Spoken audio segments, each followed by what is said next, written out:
Two on the calendar in the matter of Rodriguez versus Grant.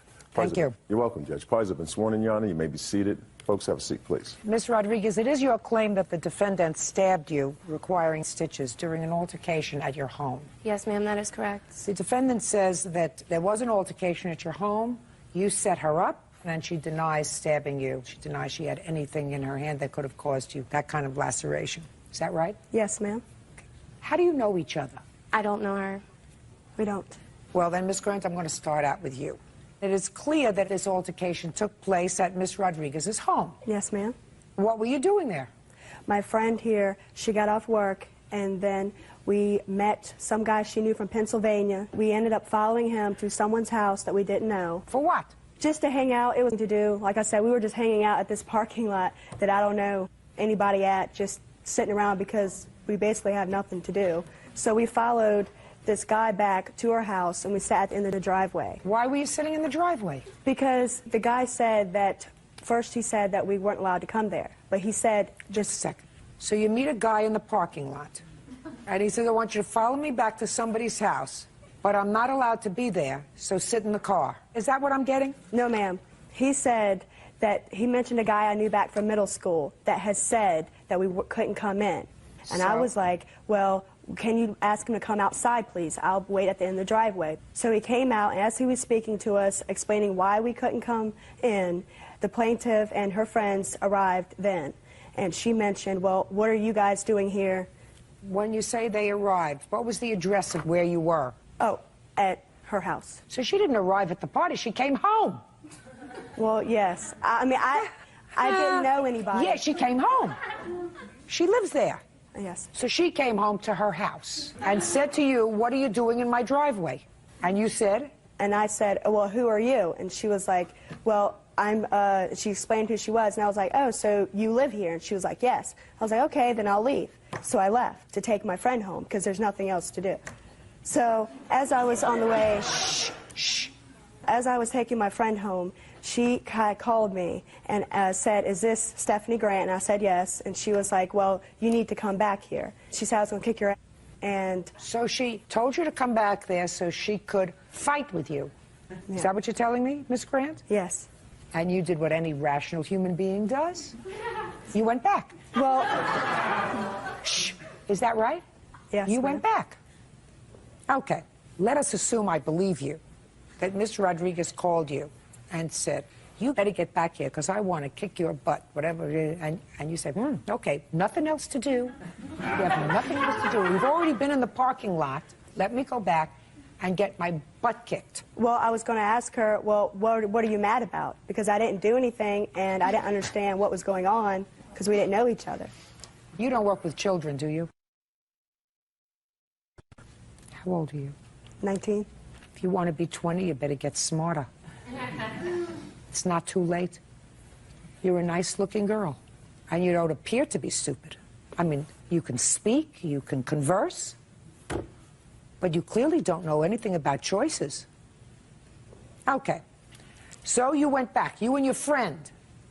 Another genius. Who was driving? I was. Did you call her and tell her to come back? No, ma'am, I did not. Who called her? Can I kind of explain what happened? That way I can kind of get to that. Me and I had a couple of girlfriends at my house, and it was just like 3 or 4 of us. We were just playing cards. It was Friday night, and my husband was there, and our roommate that lives with us. And we got hungry. I had a few drinks, so we got somebody who was basically a designated driver to drive us to Taco Bell. Stop tapping your nails. To drive us to Taco Bell and get something to eat. So when we got back to the house, Ms. Grant and her friend were sitting in my driveway. So I walked up and I asked her who she was. She told me her name, and I told her that I didn't know who she was and just asked her to leave my house. She started mouthing off. I just wasn't even paying attention to her. I was just trying to eat my food and go inside my house. So I went inside, I ate my food. The girl that was at my house who took us to Taco Bell, Melissa, had to have called her because she's the only one out of any of us that knew who she was. Melissa handed me the phone. Ms. Grant was on the other line. Ms. Grant was yelling. I basically just told her again that I don't know who she is. I don't understand why you're yelling at me. I just didn't want you at my house. It's that simple. And I hung up the phone. I mean, it's childish. I mean, that's immature to me, honestly. So my food, I walked outside to smoke a cigarette because I don't smoke in my house. And my husband, which he was there as well, and basically the group of people that were at my house, we all went outside. I'm standing behind a car that was parked in my driveway. Miss Grant comes flying in my driveway and literally almost hits me, like pins me in between the two cars. I then moved out of the way. She backed up and then rammed into the car that was parked in my driveway, like rammed it, trying to hit all of us. So then my husband tried to go to the passenger side of the car to try to get the car to stop, as well as I went through the driver's side of the car. The car window was down. I was trying to get her keys out because, I mean, she was going to run us over. Why don't you just go inside? She was hitting cars, and I mean, who cares? I She was a understand. nut. I understand. If she was acting nutty, you don't confront somebody that's acting nutty. You go inside your house, you lock the door, you call the police. And you say, somebody's acting like a lunatic in my house. Isn't that right, sir? I'm sorry, ma'am. I can't agree with you there. Excuse me for coming across that way. I'm just being very blunt because the whole situation I don't want you to be blunt. I want you to try to be smart. Judge Judy continues in a moment. I did say I was trying to scare them away. Why do you want to scare somebody away? Real cases, real people. Judge Judy. Jessica Rodriguez says she was stabbed by Stephanie Grant. Stephanie claims she was ambushed by Jessica and her friends. Now, you're a woman, and you don't have the same kind of testosterone that Tarzan over here has. Do you understand?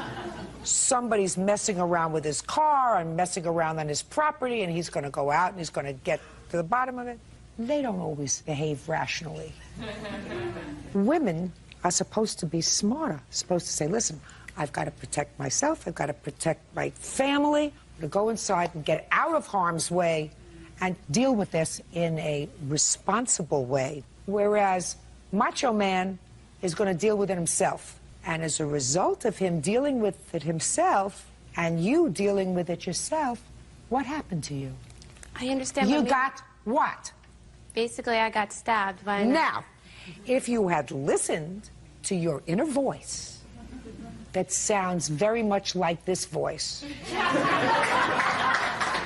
you would have said, I'm going in my house, this lunatic is backing into cars, right? Your husband would have said, I'm not dealing with this, she's clearly crazy, I don't know, she's drinking, high on drugs, whatever it is. Guess who wouldn't have gotten stabbed? None of it would have. Right. Did she get stabbed? But ma'am, one of the main reasons that I did that is because I did not hit the car, and if she would have left, I would have had no way. Listen to me, I'm not excusing that behavior if that's the way it went down. Don't you understand what I'm saying to you? Yes, ma'am, I do. I'm talking about what your response is to that.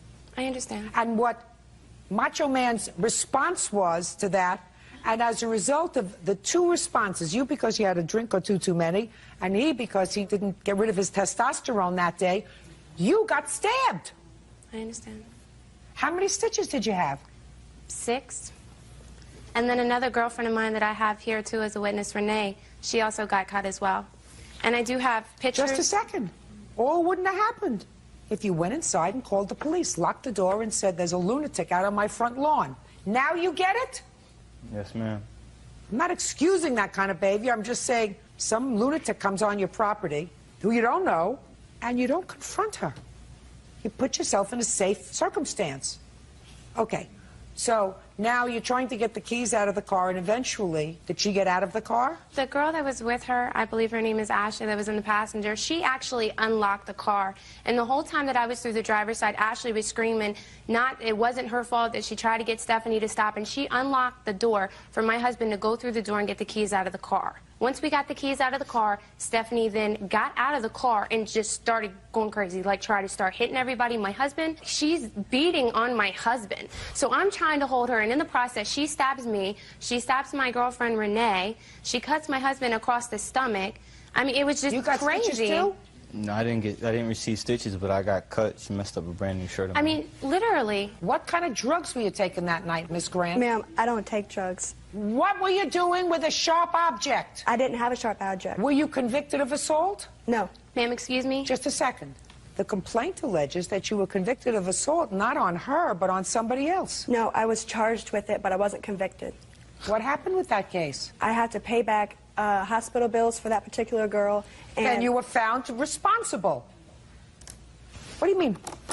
What does that mean? Well, I mean, my lawyer said we could fight it, but it was in my best interest to take I don't care the what he agreement. said to you, madam. You were found responsible for somebody else's being cut. Who sued you? They didn't find any objects. I mean, if I would have really stabbed somebody, I would think I would get, you know, jail time. I mean, She got charged, ma'am, with malicious wounding, and then she got reckless driving or something along the lines of that nature. You have a police report? Yes, ma'am, I do. I'd like to see it, And please. she pled guilty to assault and battery because it was a lesser charge, so she didn't go to jail. Just a second. I know she pled guilty because if she has to make restitution, then she pled guilty. And ma'am, even in... Who's Elizabeth? That is my witness, Renee. She goes by Renee, but her first name is Elizabeth. The one that it says here, Elizabeth was too intoxicated to provide a written statement? And that is not correct because I have... Just a second. That's what the police report says. And ma'am, I understand that. I have the hospital record from Renee, and her alcohol level was like a .01, which is basically nothing. Let me see her hospital records, please, Bird. Sure. And it also says in there that Miss Grant told the cop that she was driving like a crazy woman to try to hit me. I did say I was trying to scare them away. Shh. Why do you want to scare somebody away? You came to their house. Because- Go scare yourself away. When I idiot. pulled up, they were coming at me. They jumped me. That was... Listen to me. How could they jump you in their home if you didn't come back there? They couldn't have. Right?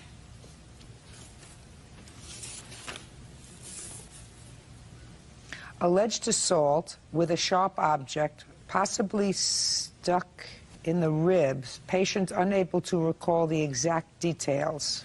I have another one, too, if you like that one, which is on my friend Renee, and it does indicate in there her steak knife. Would you get her witness, please, for me, Bird? Sure. Raise your right hand. Do you swear to tell the truth in these matters? I do. Your name for the record, please. Elizabeth Renee Salati. Okay. Tell me about the stabbing that occurred. Well, once she started trying to run people over, I backed up. When she got out of the car, she started trying to fight everyone there, swinging at everyone. I was right beside her. When I stepped back, I realized something was hurting. I looked down. My shirt was covered in blood. I looked back at her. She had a steak knife in her hand on Jessica. And the next thing I remember is being in the house and the ambulance coming. And how were you treated? I received stitches, and that was it. Just remember, it all started in a parking lot. Yep. I got it. I got it. Miss Grant, you are a poster child for the stay in school drive. You acted so ridiculously inappropriately that day. Yes, ma'am. That you are responsible for all of the consequences that happened that night. I know I shouldn't have went back there And you also pled guilty to an assault. only because Don't my tell me lawyer I'm said not so. interested and your lawyer told you this and your lawyer told you that. The judge said to you, are you pleading guilty because you are guilty? And you said yes. And tell me what you did. And you told the judge that you stabbed somebody because that's the only way they would have taken a plea. They don't take pleas from innocent people. Judgment for the plaintiff in the amount of $3,000. That's all. Get her out of here. Parties are excused and they step out. She's probably right. I should have went in my house and just locked the door. I got aggravated because someone I didn't know was trying to fight me, and I didn't understand why, so kind of made me mad. Should have handled it a different way, but in the safety of my wife, and you got over $80,000 in imports sitting in your driveway, you don't come in my driveway acting like a fool. And now the next case. All parties in the matter of Cooper versus Holmes. Step forward, please. Daycare provider Carrie Cooper is suing former client Kim Holmes for fees resulting from her early termination. Kim says Carrie failed to properly supervise her child. Miss Cooper, you run a daycare service, and it is your claim that the defendant, without just cause, terminated her son's daycare without giving you 2 weeks' notice provided for in your contract. Correct. And the defendant says that she terminated the daycare because her son was going to be inadequately supervised and was, in fact, inadequately supervised, and therefore she doesn't have to give you any notice. How long had you been taking care of her son? Only 2 weeks. And the event that caused the termination was on which date? On the last day of care, it was September 15th, Friday. Am I correct that on the 15th, you notified Miss Holmes that you had a dental appointment and that for a period of time during the day, her baby was going to be taken care of by someone else? Yes, that would be my assistant caregiver, which is my stepfather. And what is his name? Lane. Has Lane been vetted by the state? Vetted. Vetted. Has he been fingerprinted, photographed, his background checked, and or has he had training as a daycare provider? He has not had training as a provider. The state does not require that. They require... That's not what I asked you. Okay, no. I asked you several things. I said, A, has he been fingerprinted, photographed by the state? Not that I know of. Have you? Not yet. What do you have to do in order to have a license for daycare? Well, you have to have your furnace inspected. You do have to have a criminal background. It doesn't require... Requires a criminal background check. But they did not do that on your stepfather. Right. And it was your intention on that date to leave him in charge of the children that you were supposed to be watching. Right. You can't do that. It doesn't say that you can't. What am I, chopped liver? I'm the law. I'm telling you that you cannot do that. Okay, well, I was unaware of that according to what I read in the Michigan law. You are incorrect. Listen, Michigan is still part of the United States of America. And what I'm telling you is you are not permitted as a caregiver who has been vetted by the state to say to any Tom, Dick, or Harry or Lane, you come in and take over for me. You cannot do that. Period. Could you look over what they say as far as assistant caregivers in the book that I have for Michigan home licensing? No, I'm not looking over a whole book, madam. You point out to me where you can leave the children with an attendant, someone who hasn't been vetted by the state when you're not there. Point it out. Okay, that's fine. You don't read very well. It says an adult assistant caregiver who's 18 or older may substitute for the caregiver in accordance with R-400-1903-1C, which says, provide an adult assistant caregiver with valid CPR and first aid to act as a caregiver when the caregiver is unable or unavailable to provide direct care. Right. That's what you're relying on? Yeah, the rules. That's not the rule, madam. Nowhere in these rules does it say that you can walk out of your house and leave somebody who has no training. Does your stepfather have a valid CPR card? I'm not sure. Well, but I know he just, has. Just a second. That also is provided for here. So what it's really saying is if you have an emergency and somebody else... No, that's not... If you're standing there on the telephone, madam, you're not bleeding from an orifice. An emergency is bleeding from an orifice, not because you're going to get your teeth whitened. Dental emergency. Listen, my father was a dentist, my brother is a dentist. There are no dental emergencies. There may be a little bit of pain. Okay. There may be a little bit of pain. But there are no dental emergencies. So she canceled you out. She had good cause to cancel you out. Case is dismissed. That's all. Thank you. Parties are excused. You may step out. Wow. Didn't like it. Didn't think it went the way that I thought. I think it's ridiculous, actually. I think she made an excellent decision, and especially since I didn't really have to even... Yeah, this is case number 309 on the calendar in the matter of Anderson versus Stepp. Thank you. You're welcome, Judge. Parties have been sworn in, Your Honor. You may be seated. Miss Anderson, you and the defendant were briefly roommates. You've known each other for a long time, since high school, and foolishly, after a relatively brief sojourn back to your friendship, you decided to room together. You leased an apartment together. It was the two of you who signed the lease. Is that right? Correct. You moved in on the 2nd of July and moved out when? I moved out on the 6th. So you lived in the apartment blissfully together for 4 days. Yeah.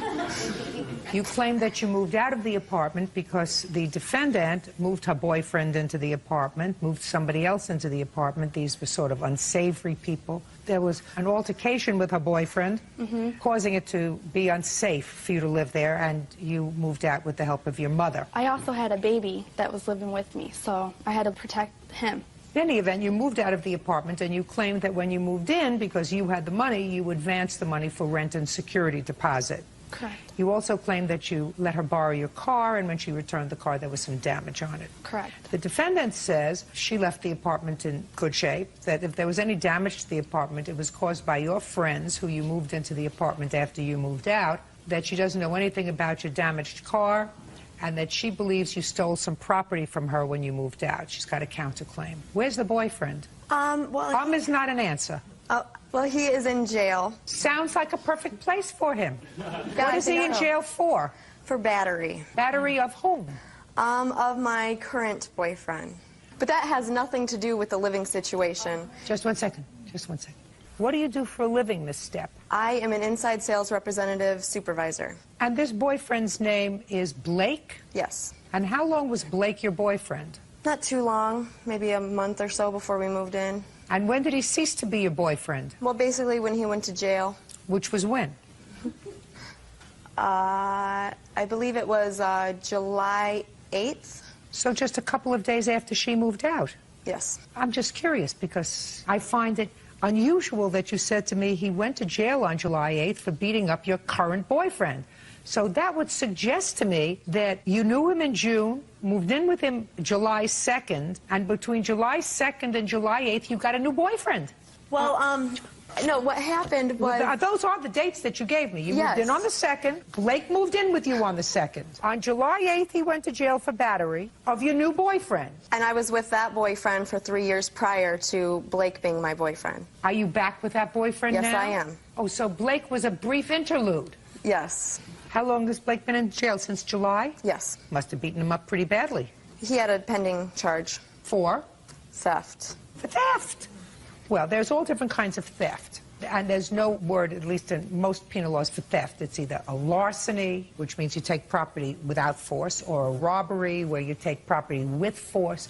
Is he in jail for taking property with force or without force? Without. From whom? I'm not exactly sure. It was somebody's house that he had went into. Oh, and so it taken was a something. burglary.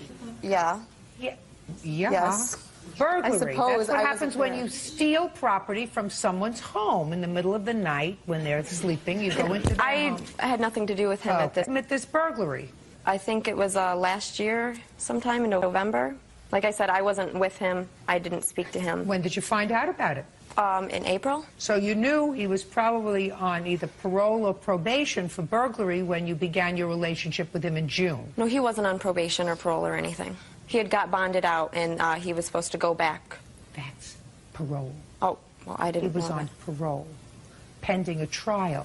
Okay. And while he was awaiting trial, he beat up your boyfriend. Yes. Because one of the things Miss Anderson complains about is there was an altercation with the charming Blake. Yes. You want to tell me about that, Miss Anderson? Yes. On the 6th, I let Nicole borrow my car while I went to the Shedd Aquarium with my mother and my baby, because she had to do some running around. Well, when I got back there, she wasn't there. So I was up there waiting in the apartment with her current boyfriend, Justin, because he was living there with Blake, too.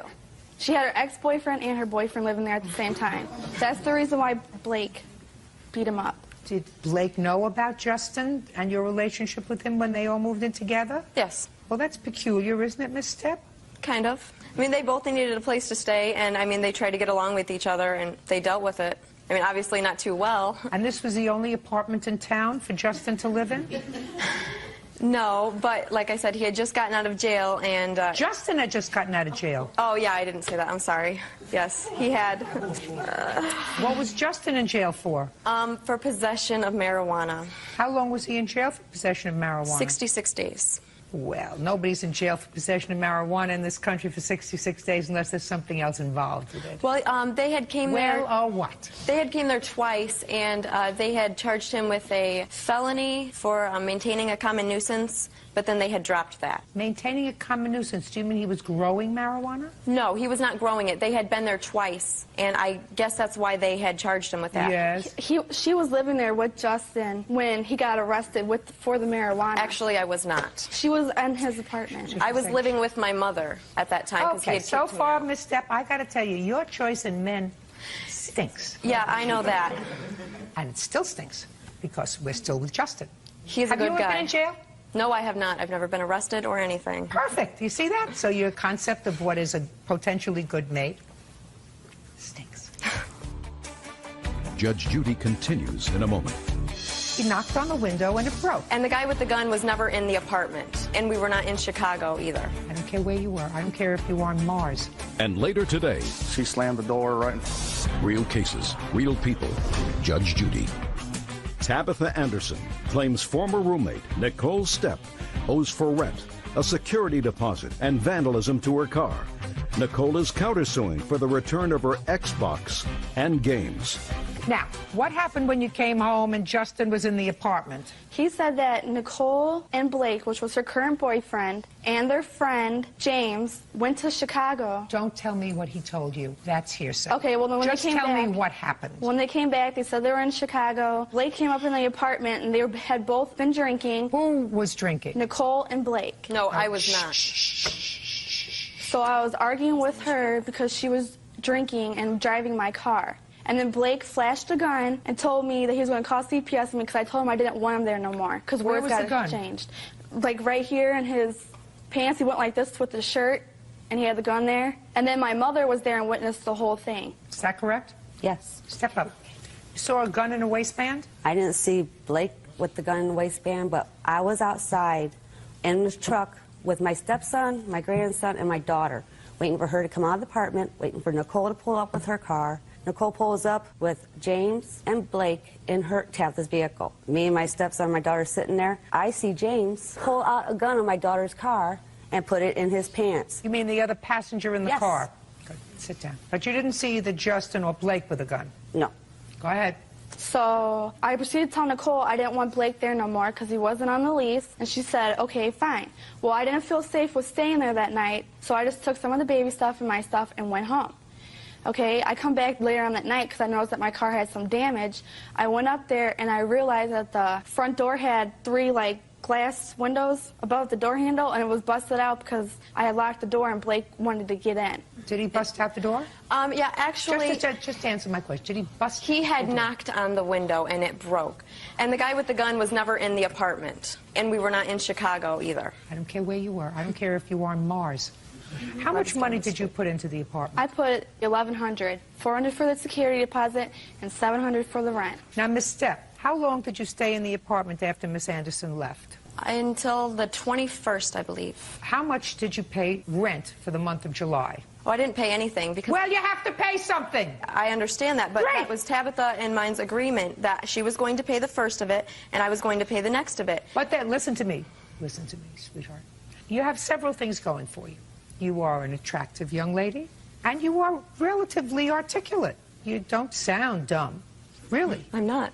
But you've made a lot of dumb choices. That is very correct. You've made a lot of dumb choices. This is one choice that you don't get to make. Now, your agreement with Miss Anderson was she advanced the money for you to live in the apartment for the month of July. The agreement was, according to you, you were going to pay August. Yes. But you got kicked out of the apartment. And that was not my fault. Well, whose fault is it? Justin, James, Blake? Let me tell you what I've learned so far. You say that Blake was arrested on July the 8th for battery of Justin. Yes. Where did that battery take place? In the apartment. That's my girl. Now, put your hand down. Okay, I'm sorry. Now, I read your answer, and your answer says that it was because of her and her friends. So she left the apartment July 8th. One friend. Or one friend that you got evicted from the apartment.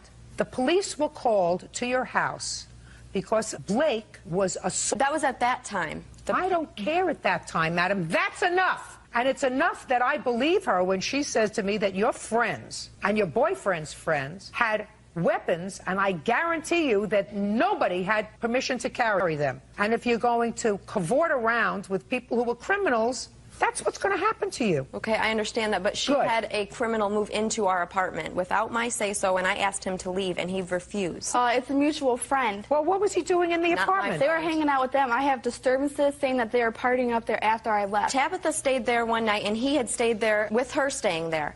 And the next morning, Tabitha was gone, and I went to work. I came home, and the whole apartment was completely a mess. He had left all of his stuff laying all over the place, ate a bunch of our food. Come on. Anyways, I had asked him to not stay there anymore. And he told me no. Tabitha said I was living here. That's hearsay. Listen to me. That's what he told me. And I asked Get the police to remove him. Well, I asked the police to ask him to leave because he was there. He had his friends up there while I was asleep. Listen to me. He's not on the lease. I understand that. He's an intruder in your house. Yes. Then they have to remove him. Yeah, and they did at that point in time. Oh, fine, great. Okay. You owe her half the rent for July. Did you get any of your security deposit back? No, I did not. So she owes you $550. And you'll eat the other $550 next time you'll know better. Do you understand? Mm-hmm. You knew this guy Blake before you moved into the apartment. Not really, briefly. I don't care, not really. Okay, you knew briefly. him, and you knew that he was the boyfriend. Yep. Good. Now, What proof do you have that she damaged your car? My mom was a witness, and then I have the picture. Your mom was a witness to what? To when I went home that night and we checked the car, because I had a brand new 2002 car, and... Brand new 2002 sorry, car. I had just bought it. I'm sorry. There was no body damage. That's not proof that she caused any damage to your car. Well, she had borrowed my car with them that day of all the problems that happened. My car was fine before that, and then I went home, and then the next day when I went there, Nicole said that she don't care about what happened to my car. She don't care, blah, blah, blah, because... I never said anything of that, and that to me sounds like a lie. Listen to me. Listen to me. You have to have proof that she damaged a car. It's possible it happened when they had the car. It's possible that it happened when it was parked overnight. I don't know. Okay, now, give me 30 seconds or less on why you think she has property that belongs to you. Well, I'm not exactly sure if it would be her or Tony, but I know I was... Then don't bother. I'm not interested. Okay, well, then I will give you a 30-second. My CDs were taken with my Xbox and my games, and my CDs were found in her car the very next day by my boyfriend, Justin. And I had... Listen to me. Listen to me. You live with Justin, right? Yes, and he's not in jail, right? No. Then Justin has to be here. Okay. Do you understand? Yes. Okay. If you hook your wagon to a falling star, evidently you're going to wind up in a gully. I don't think the men I chose were necessarily wrong. I think their decisions were wrong. Justin is a good guy, and I don't want anybody to think anything otherwise. Blake may not be, yes, but Justin made one wrong decision, went to jail one time, and now he's doing wonderful. Great. Okay. Well, I just figured I'd put that out there. Great. I'm sure he'll be happy when you come home tonight. Well, I'm sure. Judgment for the plaintiff in the amount of $550. That's it, Miss Anderson. Goodbye. Excuse me, Mr. Pepper. There were drugs in the apartment, but I believe the first person who had brought the drugs into the apartment was probably Tabitha. I don't do that, so whatever she's saying, she can make up all the lies she wants. It was her friends that were partying, not mine. I have a child, and no, I'm sorry. We don't have a friendship. We don't speak. And now the next case. All parties in the matter of Seifert versus Fisher. Step forward, please. 42-year-old Raymond Seifert is suing his ex-girlfriend, 19-year-old Sarah Fisher, for the return of furniture he purchased for her use. Raymond claims Sarah played him for a fool. Mr. Seifert, according to your complaint, the defendant was pregnant, not with your child. Is that right? Relationship with her, and you anticipated that you were going to be living. Shh! Don't speak, unless I look at you. You started a relationship with her. It was your intention that you would be moving in with her as a couple. Yes, Your Honor. And raising this child together because the baby's father was not in the picture, according to you. And you purchased some items, some furniture for the apartment. Yes. And some things for the baby. Yes.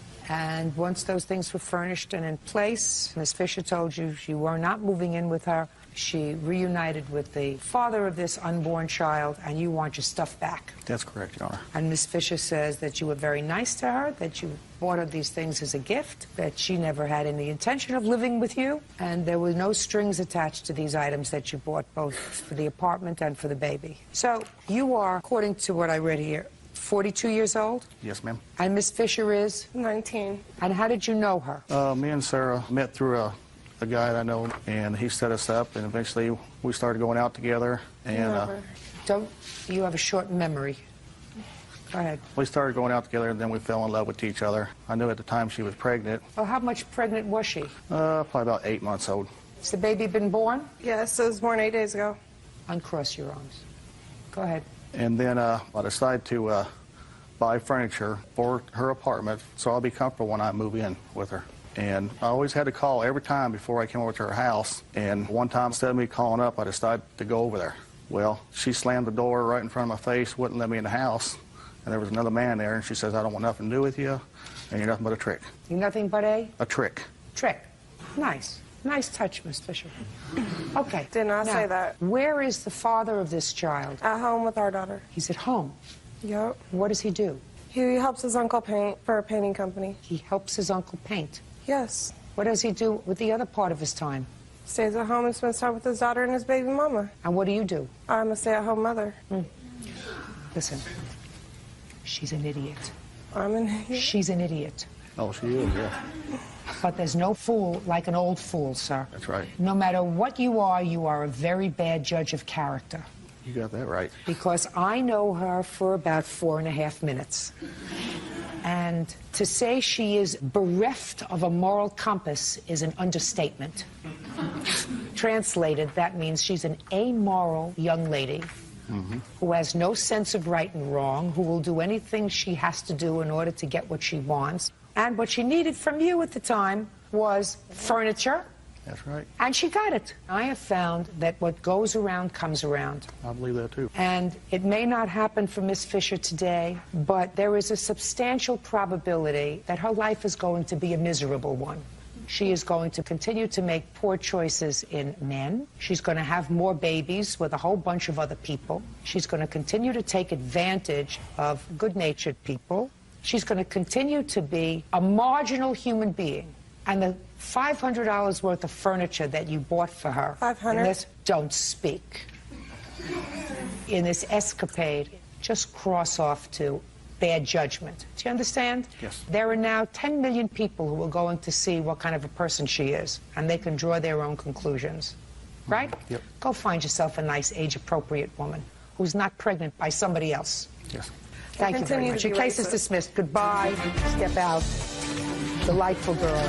Since you want to call my baby daddy. Excuse, you may step out. I know next time I'm going to make sure that I don't find anybody that's already pregnant with somebody else's kid. I always told him he would be nothing but a friend. We fell in love, He fell in love. I didn't fall in love. and then she wanted me to be her daddy's father. I did never want him to be my baby's father. I've had my baby daddy in my life for over a year and a half. Next time I'm going to do is just check my resources a lot better. Account in the matter of Heinz versus Cooper.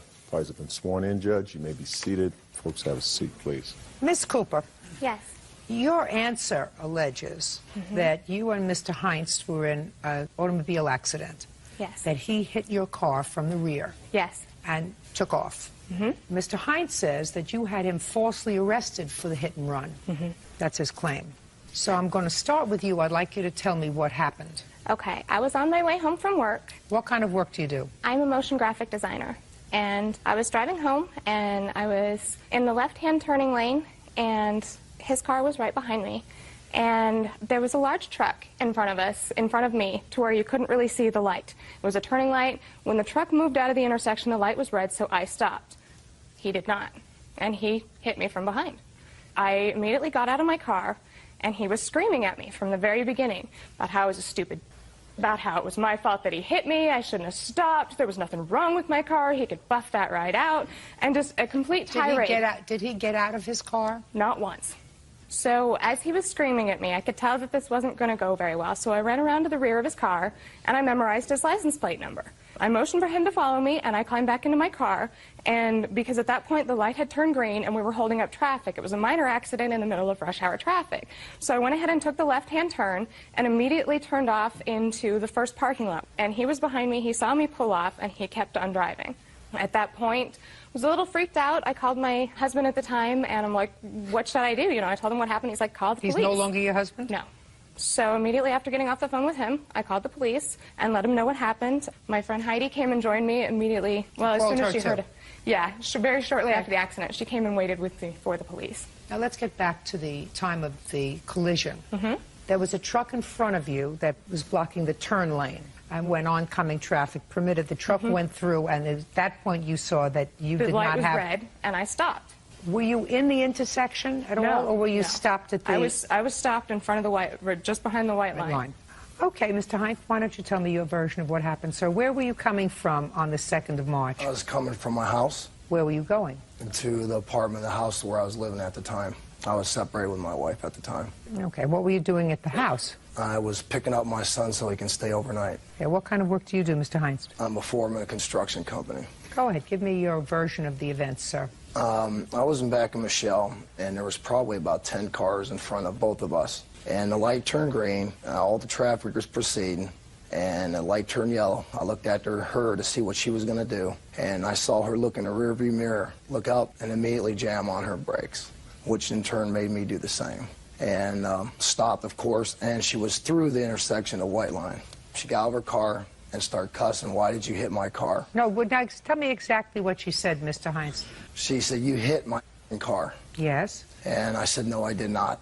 And I stayed at the car. I could visibly see her car because we were that distance away. Why didn't you get out of your car, Mr. Heinz? Well, the way she was acting, as soon as she got out of the car and looked at her car, she started cussing at me. No, she said to you, according to you, "Why did you hit my blank car. That's what you ascribed to her. Is that what you said to him? Certainly not. He was screaming well before I said anything. But did you say that at some point to him? When he said that there was nothing wrong with my car, I did say, you hit my car. I can see the color of your car on mine. Did you use any expletives when you spoke to him? You might have. I don't believe so, but I was. But you might when have. he was cussing at me, it is possible. Mr. Hines, are you telling me you weren't annoyed that Miss Cooper had a yellow light and she could have made the turn and then you could have made the turn? Is that what you're telling me? That's what I was trying to do, ma'am. That's what you were trying to do. Both of you make the turn on a yellow light. Right.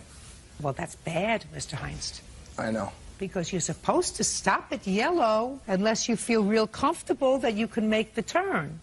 So you were clearly in the wrong. You understand that. But at the time, you didn't think you were wrong because she had caused this incident. She could have gone through. A guy would have gone through, right? So she's some wussy driver who stops at yellow lights.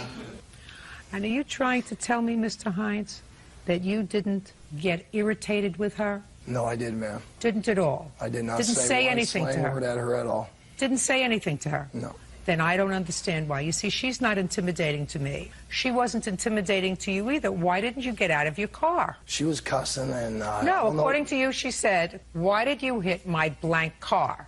Now, you're a foreman in construction? Yes. I'm sure you've heard the word before, so you weren't intimidated when this lady, who stands a foot shorter than you are, used that word, right? That didn't intimidate you, did it? No. So why didn't you get out of the car? That's what you're supposed to do. Well, as soon as she said that, she went immediately in back of my car and took my license plates and came back in the front and said, you haven't heard last of me, got her in her car and left. Why didn't you get out of the car, sir? I was Immediately. afraid that That's she was what happens when you have an accident.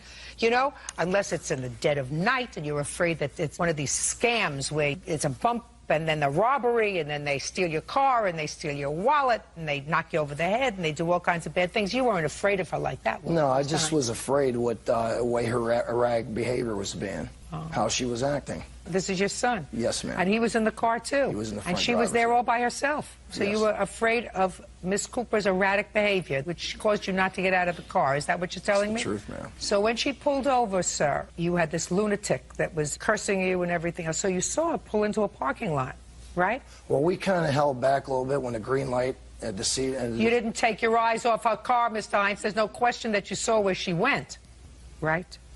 Yeah, she went off the side of the road. Why didn't you follow her? I didn't know what to do. How old are you, Mr. Hines? 47, ma'am. Mr. Hines, have you ever been in an accident before? Yes. So you know what you do. You pull over to the side of a road, you get out of the car, you exchange license and insurance information, whether you believe that there's damage or not, and then you both report it to your insurance company, end of story, and you go on your way. Well, I've never felt that I hit her car, ma'am. That's why a reason why I didn't do anything. Mr. Hines, the reason that you were annoyed is because she didn't go through the light, causing this little touching. That's why you were annoyed. Otherwise, there wouldn't have been any reason to be annoyed. Isn't that right, Mr. Hines? What would you have been annoyed about? That you missed the light? That's not something to get annoyed about. But it was because of some wuss driver that she didn't go through the light. You were waiting for her to go through the yellow so that you could go through the yellow. You just told me that. I have a good memory for an old person. Judge Judy continues in a moment. The police went to see you, and they arrested you for leaving the scene of an accident. I think she baited me to leave the scene by leaving herself. She baited you. Real people. Judge Judy. Michael Heinz claims he was falsely arrested for a hit and run because of charges filed by Michelle Cooper. Michelle claims Michael reared a light and then took off. Okay, Mr. Hines, you left. And you know better than to leave without exchanging information. So the police came, and what happened? I got arrested, and I felt that she had the information when she took my license plates. That's why I figured I'd just leave things. Well, what is she supposed to do with the information?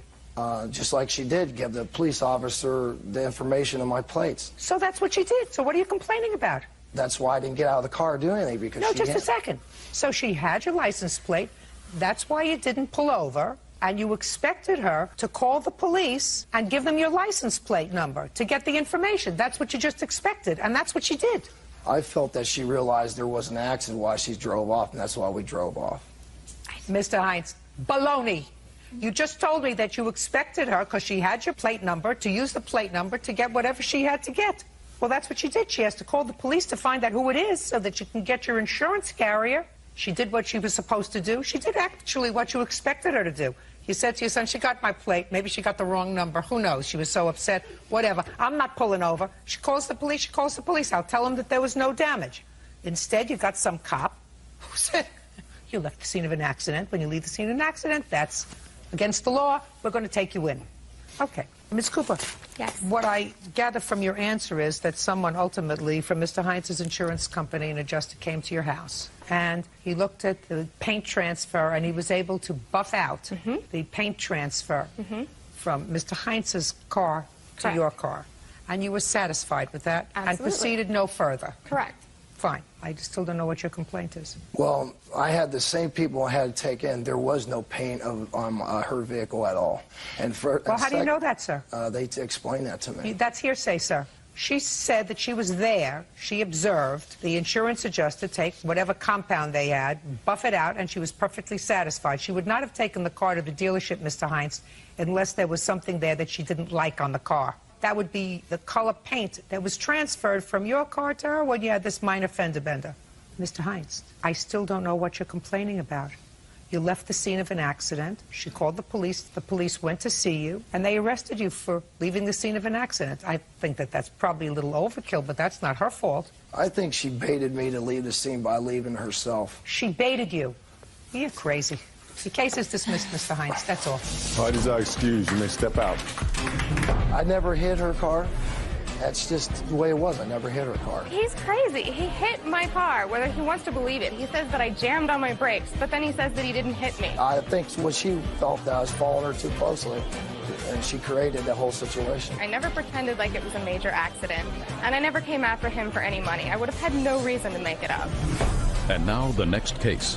All parties in the matter of Duncan versus Smith Matthews. Step forward. Kim Duncan is suing her sister, Nora Beth Matthews, and her boyfriend, Kevin Smith, for an unpaid electric bill.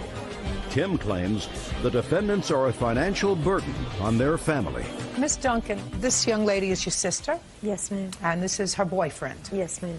They find difficulty in maintaining their own household, according to your complaint.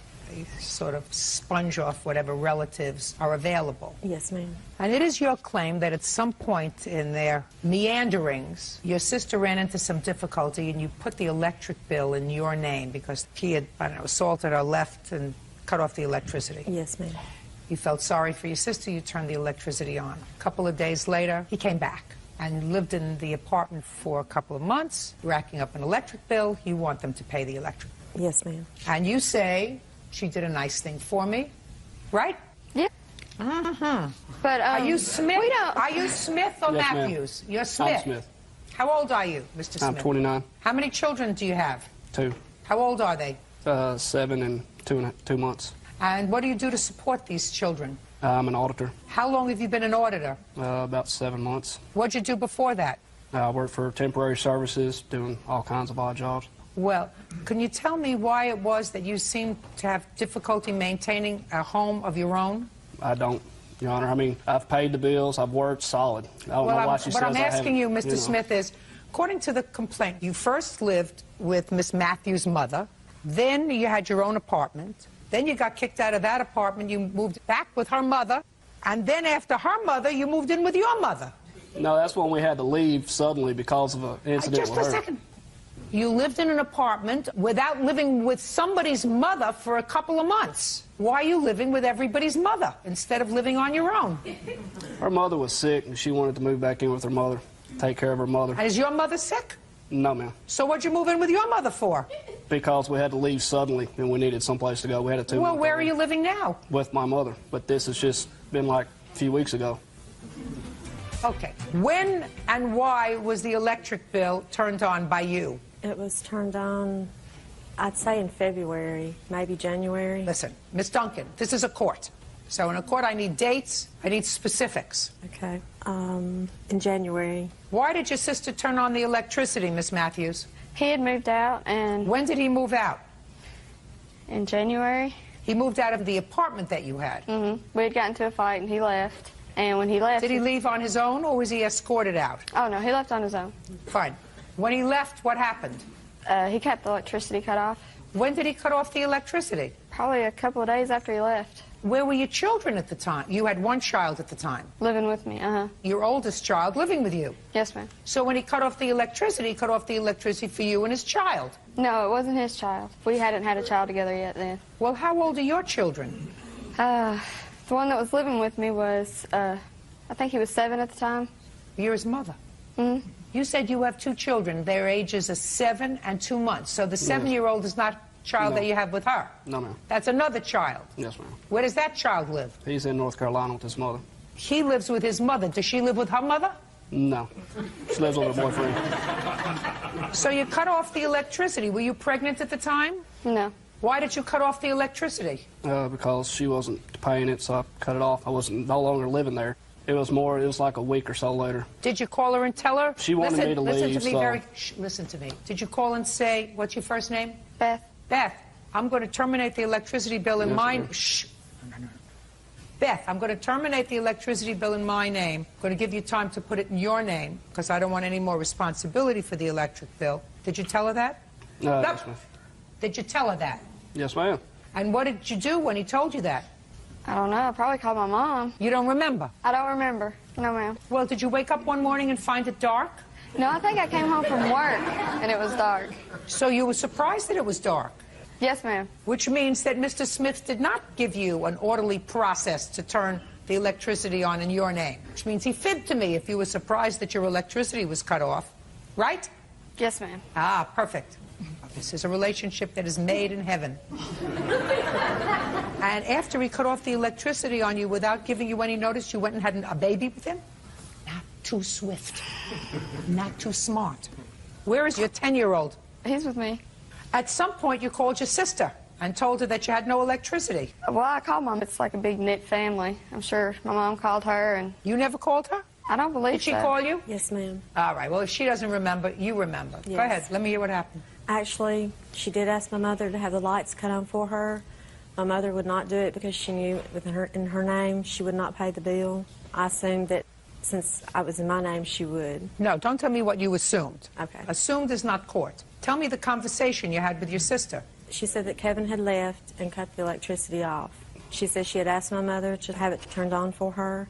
My mother would not do it, so she called and asked me would I turn it on, and I said What yes. was she supposed to pay the bill with? My sister has worked. Were you working at the time? Yes, She's worked the whole time. He has not. I don't know where he got I've worked the whole time. She's the only one that's never had a job the whole time I've known her. Just a second. Look where you're standing, and look where she's standing. The electricity was on according to the complaints, and you have a bill in the apartment that she never lived in, that you lived in with your girlfriend for 2 months. Bill was $400? I actually paid the bill once. So It was $320. Why should she pay that for you? I'm telling you, I paid it before. I mean, Well, show me. Show me. Listen to me. I had no time Show to prepare. me. I have to work for a living. Show She me. gets to sit at home and do Listen all to this. me. I want to see checks where she paid Hey, it. smarty pants. Show me where you paid the bill. I'll dismiss the case. What is I had this? no time to prepare. What is this? I have to work. I had no time. I didn't even know. So No, listen to me. You said you paid the bill. Show me you paid the bill. I didn't pay all the bills. I'm sure she had to pay some of it. Let me tell you something. You pregnant again? No, ma'am. Oh, great. Perfect. Think twice about how old are you? You're 20? 29. 29. You have 2 children? I have 4 children. You have 4 children. Where are the rest of your children? 3 are with me and 1's with her dad. How old are the 3 with you? Right now, 9, 7, and 2 months. 9, 6, and 2 months. You have to think about the ages of your children. I think you have enough children. Yeah. Next, it's going to be their names you don't remember. Judgment for the plaintiff in the amount of $321. That's all. Thank you. What is our excuse? Next step out. We got in a domestic dispute, and she owes me thousands on medical bills, and that's really the only reason she's here today. I think she was right on. She knew. She tried to eat my finger. Actually, his finger, he broke it. He had it when he broke my jaw. She put it in her mouth and tried to eat it. I mean, she tried to bite it off. He chest butted me, and when I shoved his shoulder off of me, then I woke up on the floor. I mean, I still talk to her. I'm still having conversations with my sister. Now it's case number 383 on the calendar in the matter of Flights versus Stuntner. Parties have been sworn in. You may be seated. Ladies, have a seat. Ms. Flights, you and the defendant dated for a brief period of time while he was separated from his wife. Yes, ma'am. And it is your claim that you made a series of loans to him during that period of time. He is now reconciled with his wife, and you want your money back. Oh, yes. And Mr. Stuntner says, while he acknowledges that you did, in fact, give him some money, take care of some of his bills, that there was never any mention of returning this money, that you gave him this money because you were interested in a relationship with him. You planned for something that was more long-term, and it was a gift. That's your defense. Yes. And you're sticking to it. Yes, ma'am. How old are you, Mr. Stuntner? I'm 29. How long have you been married? 2.5 years. You have children? Yes, ma'am. Twin girls, 3 years old, and... And you? How old are you? 36. Have children? 17-year-old son and a 9-year-old son. They live with you? Yes. What'd you get involved with him for? Well, I met him through a mutual friend. He was in the middle of a divorce.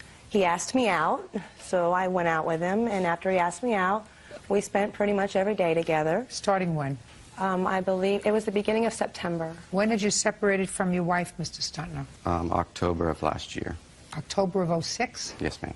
And you started of dating? 05. Of 05? Yes, ma'am. Because we're in 07. Sorry.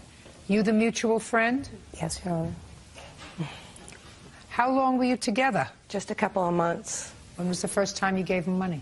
It was right before his daughter's birthday. Which was when? September 23rd. Okay. He borrowed some money to buy gifts for his children. Oh, tell me what he said to you. He didn't have any money to borrow or to buy gifts for his children, so I offered to loan him the money. No, tell me exactly what you said to him. That I had the money in the bank, that I would loan it back to him, but I needed it back by January. Is that what you said to you? That's not really how it happened, no, Your Honor. Well, let me hear how it happens. Pretty much, she just volunteered to No, to don't take tell me shopping. pretty much. Tell me what you said and what she said. I said I was going shopping for my girls for their birthday, and she... Look at me. Don't look she over there. She volunteered to... No. Don't tell me volunteered. I don't want to hear the words. She said, let's go shopping. I've got some money. Okay, and you said? And she spent some money on my kids as well as I spent some money. She never said anything about paying her back that money. Okay. And how much did she spend, do you know? I think it was about $150. Did you give the girls the presents together? Yes, we had a birthday party at the house where I was living. Who were you living with? The neighbor next door to my wife's So you house. made a joint party. Was your wife there? No, she wasn't. So it was just you and your then girlfriend? Yes. Did you sign cards? Not together, no. Did you sign cards yourself? Yes, I gave him a card from me, yes. When you gave them the presents, did you say the presents were from the two of you or just from you? Well, you girls are how old, 3? 3, yes. You might have said who they were from. Yeah. Were you there? Yes, ma'am. Step up. Tell me your last name. Malcolm. Malcolm, because you haven't been following my questions as carefully, so maybe I'll get a truthful answer from you. Do you remember when they gave the girls the presents? Yes. Did they say it was from both of them or just from the father? They never said it was from either one of them. She had presents for them and he had presents for them. Great. Thank you. You're terrific. What else? While we were together, his wife had him arrested.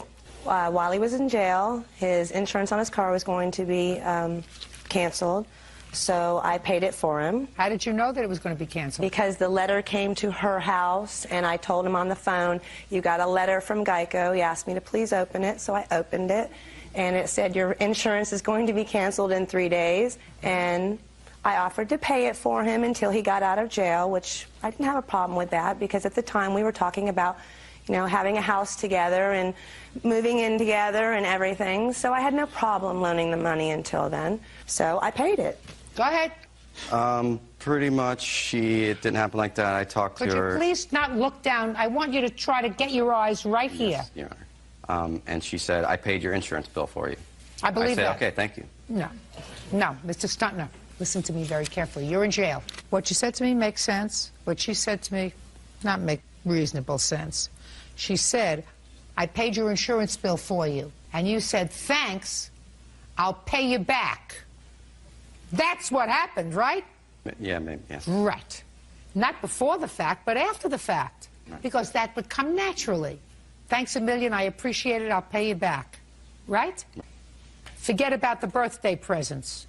Let's go with the insurance bill. How much was it? It was $100. What else? Okay, while he was in jail, he was trying to work a case against his wife because of her putting him in jail. We had to get copies of a lot of court papers and everything, and because he wasn't able to do that, I did all of that for him, got copies of the injunction papers, you know, ran around town and everything. So you ran around town getting the papers? Yeah. Go ahead. His attorney wasn't able to take care of his bond, so we had to get another attorney that had no idea about the case. So I did all of this so that the attorney would have everything he needed to make sure he got his bail, because originally they denied his bail because of the charges that she had against him. What does that have to do with money? Well, I had to pay the courthouse and all the police departments, everything for all the court papers that he needed for this case. Did you tell him how much it was? Yes, I did. When did you tell him how much it all was? I told him beforehand that if I went to the courthouse, the papers were $1 a piece from the courthouse. You didn't tell him that at all, miss. Listen to me. If it don't make sense, it's not true. You didn't say to him, cost $1 a piece. You said, I'll get everything together that your lawyer needs. And he said, thanks very much. When I get out, I'll... Pay you back. Right. But you don't have to lie, madam, because if you lie, I'm going to throw you out of here. Because if it doesn't make sense, it's not true. Judge Judy continues in a moment. You wanted to be like a stepmother. You were going to rent a house together and live happily ever after. It didn't work. Real cases, real people. Judge Judy. Carolyn Flights says ex-boyfriend Matthew Stutner owes for several unpaid loans. Matthew says Carolyn is upset that he went back to his wife. If you're in the situation that you're in, and you are head to heels over in love with this guy, what you're doing is you're running all over town to get his papers together, to get him out of jail so he can come back and be part of your life, so you can get a house together. You don't say to him it's $1 a piece to get the papers from the courthouse, because that's stupid. Well, actually, I told him it was a $17 because the injunction was 17 pages I don't long. believe that you told him 17. But I believe he said to you, whatever you do, whatever you spend to get me out of here, I'll pay you back. That I do believe. Right? Yes, ma'am. So you see, you don't have to lie to make your point. Okay. And then you paid to get him out of jail. Just a second. Listen, you can't come in the third act of the play. You know, you got to be there at the first act. You got to be totally wide awake for the first act, right? Then you know what the end is. How much was it to get all the paper stuff together? $17. $17? Yeah. Let's keep going. What else does he owe you for? $513 for the bail. Okay, go. After he got out of jail, we sat down and figured out all the bills and everything that I had spent and what I would have to continue to spend until he got his first paycheck. So, of course, I had to put gas in his truck so he could get back and forth to work, so that because we live like 30 miles from where he works at. That I don't believe. I have receipts. I believe that you spent the money, but I don't believe that you had an agreement with him with regard to giving you back gas money, with regard to giving you back lunch money, with regard to giving you back grocery money. We're not going there. What else? Well, see, there's a lot more to it than well, that. Then just, I'm listening. I'm here. I'm at your disposal for the next 3 minutes. He had no money when he got out of jail. He needed personal items. He needed things in my home that I didn't have, that I could, you know, that I wouldn't normally have in my house because there's not a man in my house. Well, now there was. He owes you $630. Listen to me. Women shouldn't spend money on a guy. That's your own stupidity. You have 2 children that you have to support. But he agreed that he owed me $1,500. If he agreed that he owed you $1,500, he should have paid you. Right now you come here, and I'm telling you that there are certain bills, not the children's birthday presents, that you bought on your own. You wanted to be like a stepmother. You wanted to be able to present them with presents yourself, which according to your witness, you did. Sort of joint presents. Okay. Same way it was joint stuff that you were taking care of his bail, you were taking care of running all over, and you were taking care of getting him out of jail. He was going to be very appreciative. You were going to rent a house together and live happily ever after. It didn't work out. Cut your losses. He owes you $630. Right, sir? Yes. Good. That's all. Excuse, you may step out. She wanted to get my second husband after she decided to sleep with my first husband. She threatened to break my legs. This was about me, not him. Obviously, he went out with me to try to make his wife jealous. I think I did it to make my wife jealous. He did it to aggravate me, which it did. I don't let people take advantage of me. I'm a very strong person, and now it's happened to me. And now the next case. All parties in the matter of Perrin versus Donovan. Step forward, please. 19-year-old Sarah Perrin and her grandfather, Richard, are suing Sarah's former landlord, Kevin Donovan, for the return of 1 month's rent. Sarah claims Kevin behaved inappropriately. Miss Perrin, this is your father? My grandfather. Grandfather? According to your complaint, you rented a room. Yes. From the defendant. You gave him 2 months' rent. Yes. You moved out in the middle of the second month. Yes. You say you moved out for cause. You want him to return the rent for the second month. Yes. That's what it's about. You don't know anything about this case, do you, sir? I'm the one that paid it, and I understand that, but other than that, so you don't know anything that went on from your own personal knowledge between the two of them that might have caused her to leave. That's correct, Your Honor. You may have a seat, sir. How old are you?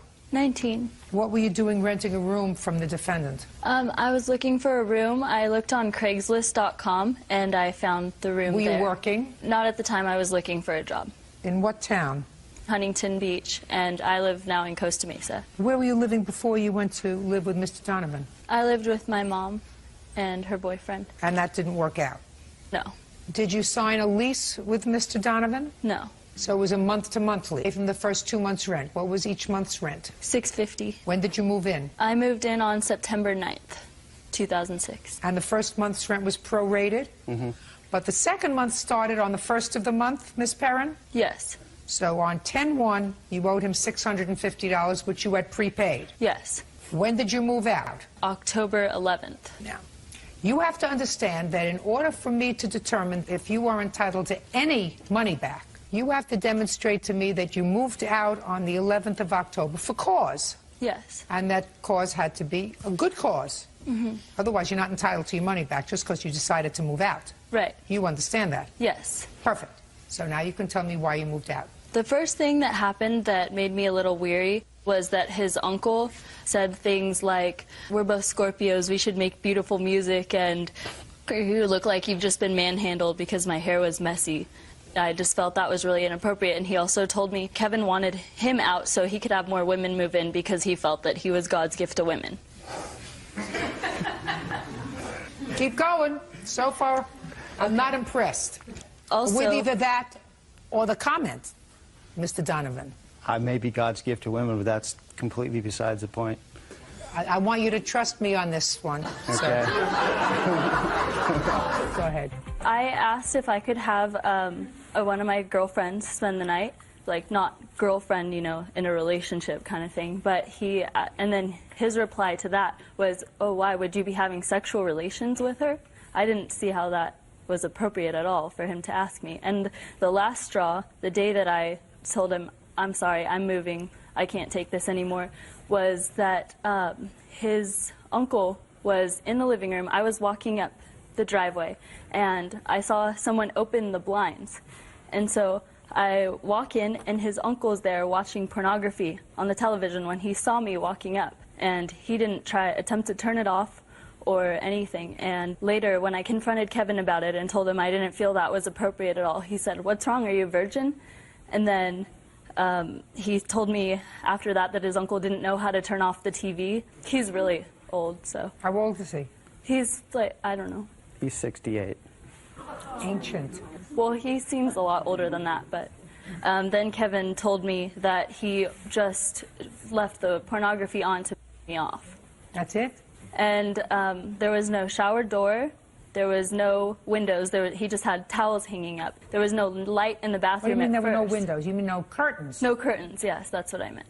And he told me there would be light in the bathroom. There was only a night light for quite a while. And after I had made these complaints and my grandpa talked to him about this, the electricity in my room stopped working, and I had to plug everything in through an extension cord into the bathroom, like my computer, my cell phone, my light. What happened to the electricity, Mr. Donovan? She must have overloaded it. I called an electrician a few days later, had it fixed. It cost like $65. I didn't complain about it. Or Was ask it for money working back. when she moved in? Yeah, it was working. Yes. It was working when you moved in, so maybe you broke it.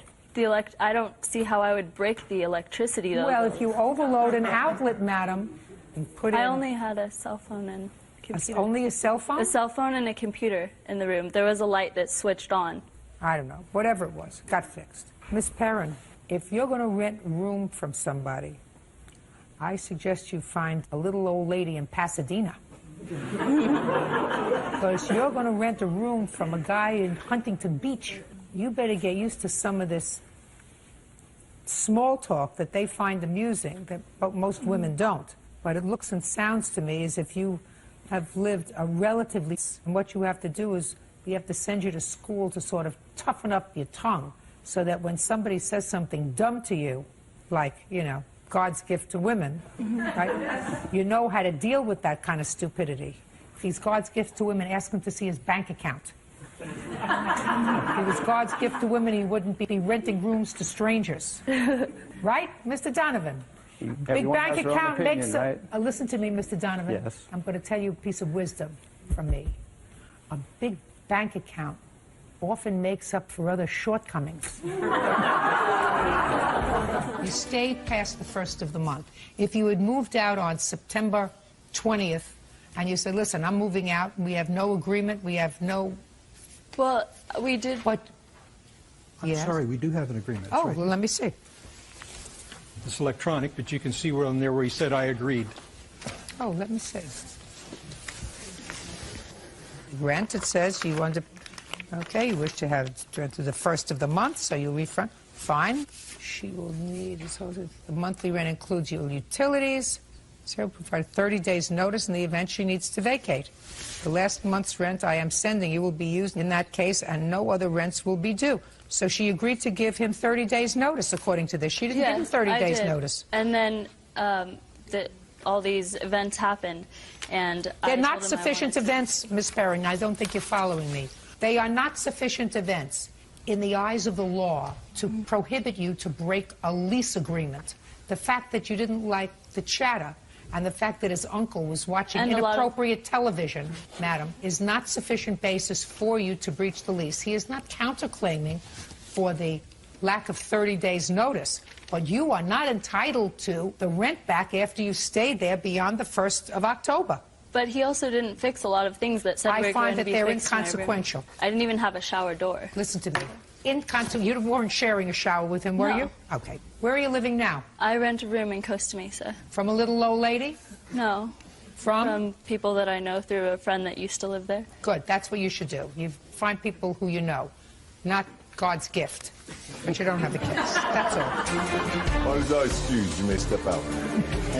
Oh, they're baloney. You know what? The real reason she wanted to move out is she wanted her boyfriend there at all hours of the night. I just feel that it was inappropriate the way they acted. Then she said he wasn't coming around anymore, but he still came around. And there was cars dropping off and picking her up at all hours of the evening. Don't rent from weirdos on Craigslist. He isn't quite on a level keel anyway. So and that's what really got me alarmed, and I just said, you know, get out of there. Quiet in the courtroom, please. Yeah, this is case number 410 on the calendar in the matter of Woodson versus Woodson. Parties have been sworn in, Judge. You may be seated. Ladies, have a seat, please. Mr. Woodson. Yes, ma'am. This is your wife. Yes, ma'am. That's your mother. Yes, ma'am. I feel really sorry for you. Yes, ma'am. You're really caught between a rock and a hard place, aren't you? Oh, yeah. Well, I gather from the complaint that several years ago, you co-signed for a car for your mother. And the arrangement was your mother was going to make the payments on the car, which she did. Yes, ma'am. For a long period of time. And then there came a time when you went to apply for a loan for yourself. No, ma'am. The bank kept calling me, notifying me that the payment was more and more days late. Did you call your mother? Yes, ma'am, several times. And what did she say? The last time I called my mother, I told her the payment is 51 days late. She said, oh, well. And? That's it. She said, oh, well? Oh, well. Why was your payment late? My time was cut on my job. So you acknowledge that the payment was late. Yes, now I do. almost 2 months. Yes. At some point after that, you took back the car. Yes, ma'am.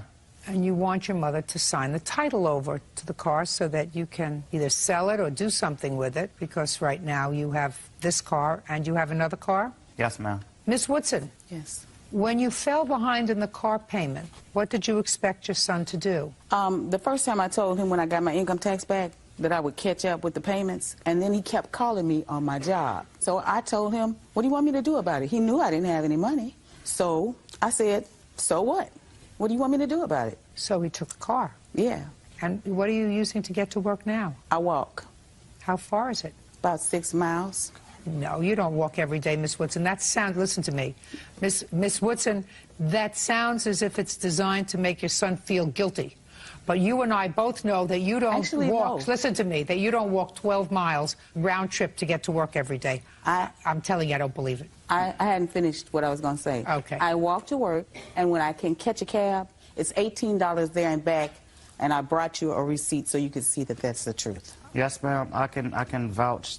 Over the years, my mom has been a very strong woman, and she has been through some intense things. And walking 6 miles is something that she will do, and that's not designed to make me feel guilty, even though it may. The reason it makes me feel guilty is because I know that it's the truth. And the reason I took the car back is because of the nonchalantness that I felt that my mother just didn't care. I didn't really want to take the car back. In fact... Oh, Mr. Woodson, but now you have a problem. There is an extra added wrinkle in this page, and that is your wife. And that's what helps me with my decision. That is your wife, because you got married after you co-signed this car for your mother. Yes, ma'am. Acting a child? We are now. We wasn't at the time. Well, I know that. Otherwise, it would be a very long pregnancy. Oh, I'm sorry. Do your wife and mother get along? Not at all. Not at all. Well, that's why, Mr. Woodson, I say you are standing there, sir, between a rock and a hard place. How many children does your mother have? 8. Are you the youngest, the oldest? Where are you? I'm the third son. I'm the third child. And what do the other children do? My oldest brother, who lives in Minnesota, I don't know exactly what he does for a living, but I know every time I talk to him, he's working. Okay. My second older brother, I don't know anything about him. I don't know what he does. I don't know where he's at. I don't even know if he's alive. Is he? Philip is alive. He lives in Seattle, Washington, and he's a musician. Okay, keep going.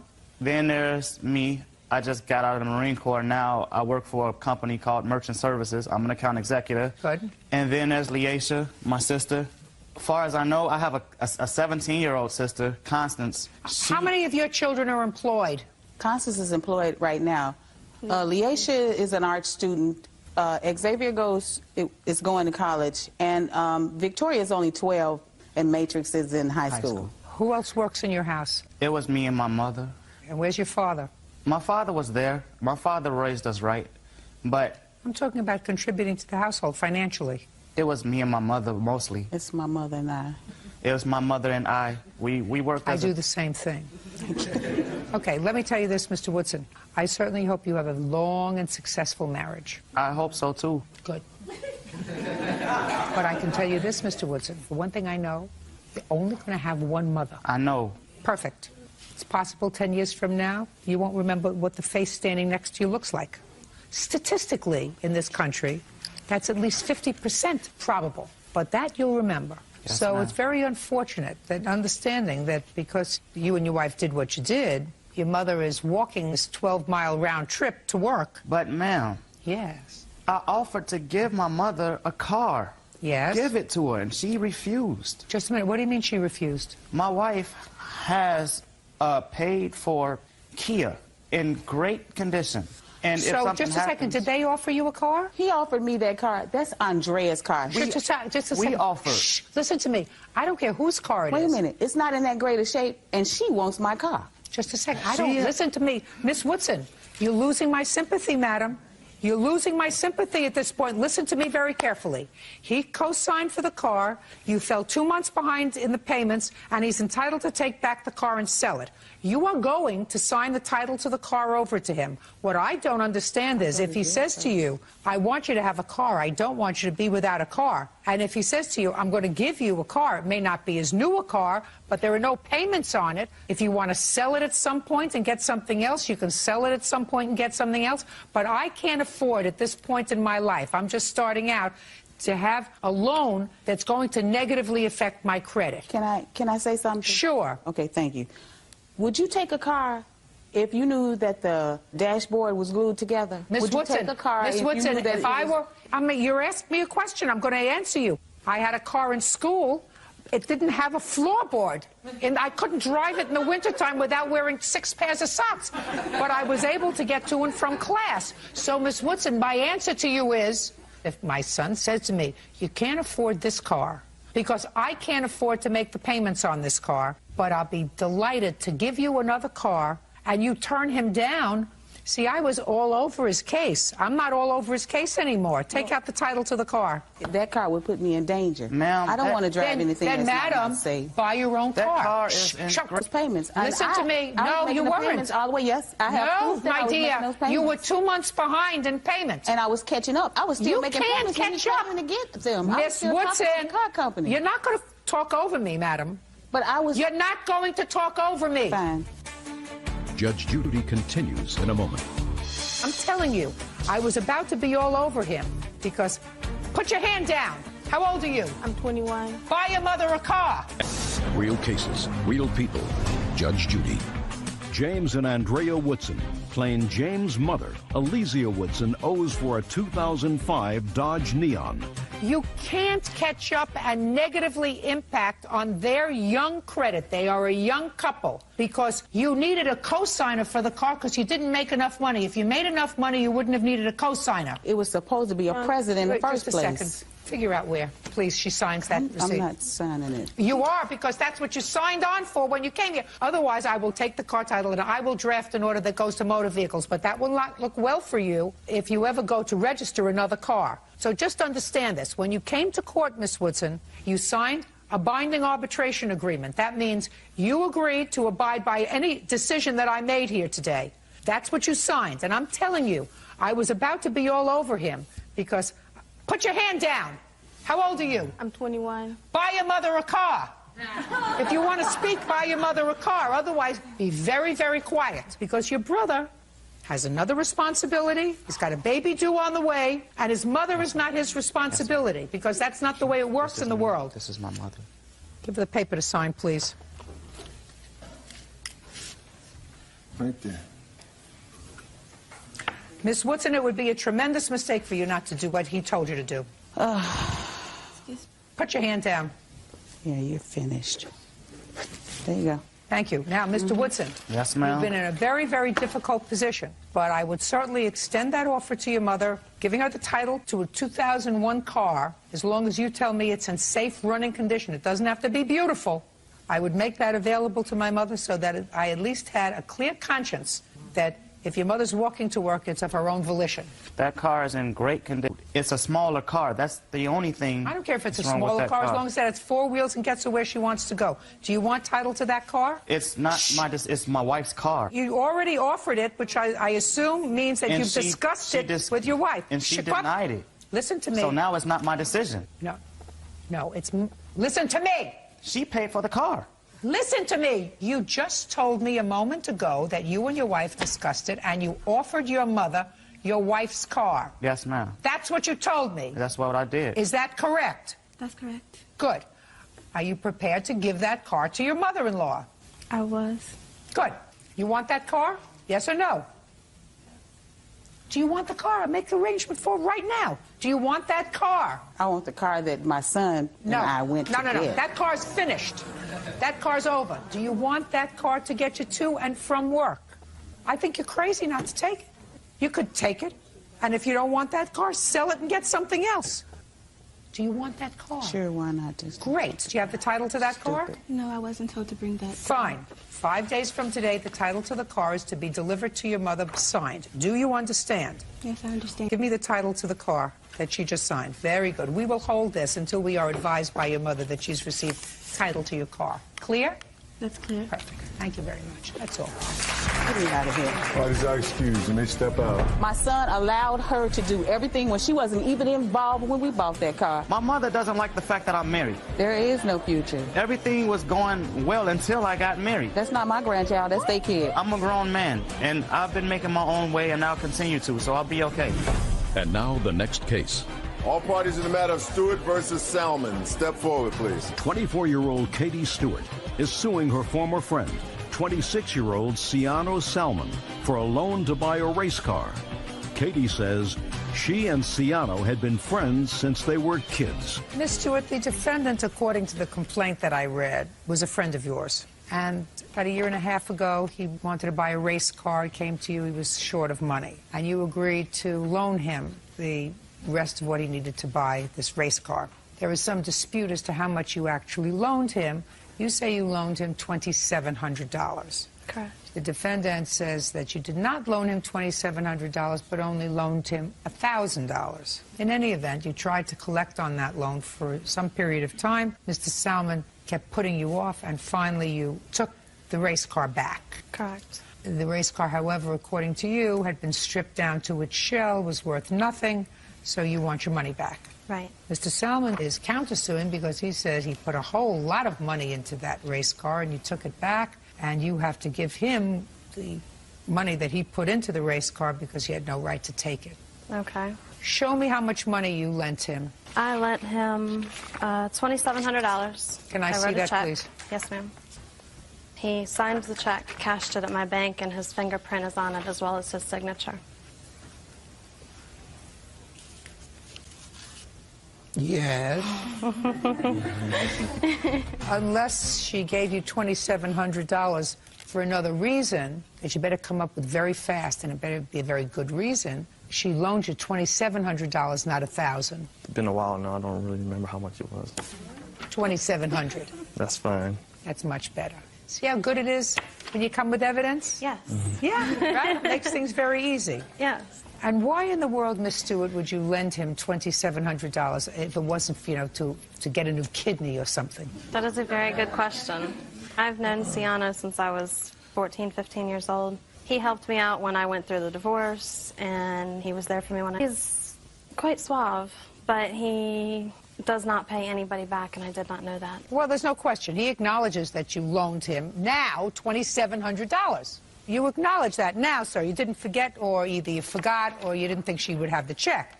So either way, now we know that it's $2,700, and we know that you didn't pay her back anything because you acknowledge you didn't pay her back anything. That's right. My question to you is, why not? Had the race car, had it at the shop, got broken into, essential stuff was stolen. I wanted to get out of it. Said, I'm going to sell the car. She said, fine. I'll sell the car, you get your money back out of it, not a problem. When did you tell her you were going to sell the car? She loaned you the money in March of 2004. Yeah, it was probably the end of 2004. It's a long time. It took less time to create the universe, so. So my question is, why didn't you pay her back? The car didn't sell. She took the car. When did you take the car back? I have a police report. I was at his mother's residence for 4 hours with the police there twice on 10/21/05 from 9:42 p.m. Okay, but when did you finally take the car back? That next morning. We are now in 2007. What are you doing here? The car was stripped that night while we were there with the police. They would not let me in. I took pictures when I did get the car. Did you sell the car? I sold it. It was a complete shell of a car on wheels. That was it. No engine, no transmission, no door panels, no gauges, no dash. Slip. Can I see it, please? Yes, ma'am. How much did you get for the car? I got $900 for it, which I was very lucky to Can get. I see these? Crazy. And I also paid $250 to have it repossessed and towed because they had to use a flatbed. Can I see the sales receipt? This is the order for the repo because I had to get a flatbed because it would not ride. There was no engine, transmission, drivetrain, nothing. And the small one is the bill of sale. Now, the small one was actually from a company called... Oh, okay, gotcha. Now, have you been trying to collect the difference from him since? Yes, ma'am. And what does he say to you? He keeps putting me off. He was going to do it 3 months after I took the car. He was going to give me his tax money to pay me back the difference. He never did that. Then he told me he was moving, and once he got settled in, that he would take care of it then. And then I didn't see him. Got it. Okay, talk to me. You got a counterclaim for all the money you put into this car. What is that? Don't show me. I asked you what it was that you're showing me. The stuff that she has on the car. Who cares? I mean, she wants the money. I want the material. She's not going to get the car and the money. Oh, just a second. She sold the car. I have a bill of sale that I believe that all she got for your car was $900. I don't care about that. Listen to me. Sir, yes. I believe that you have a bill for things that you might have installed in this car when you bought it. Listen to me. Look at me. You think I'm stupid? You think in your best day you're smarter than I am on my worst? That's not possible, Mr. Salmon. I want you to believe that. If you live to be my age, you're still going to be slick, but not too bright. The list that you have there, you may very well have put in that car.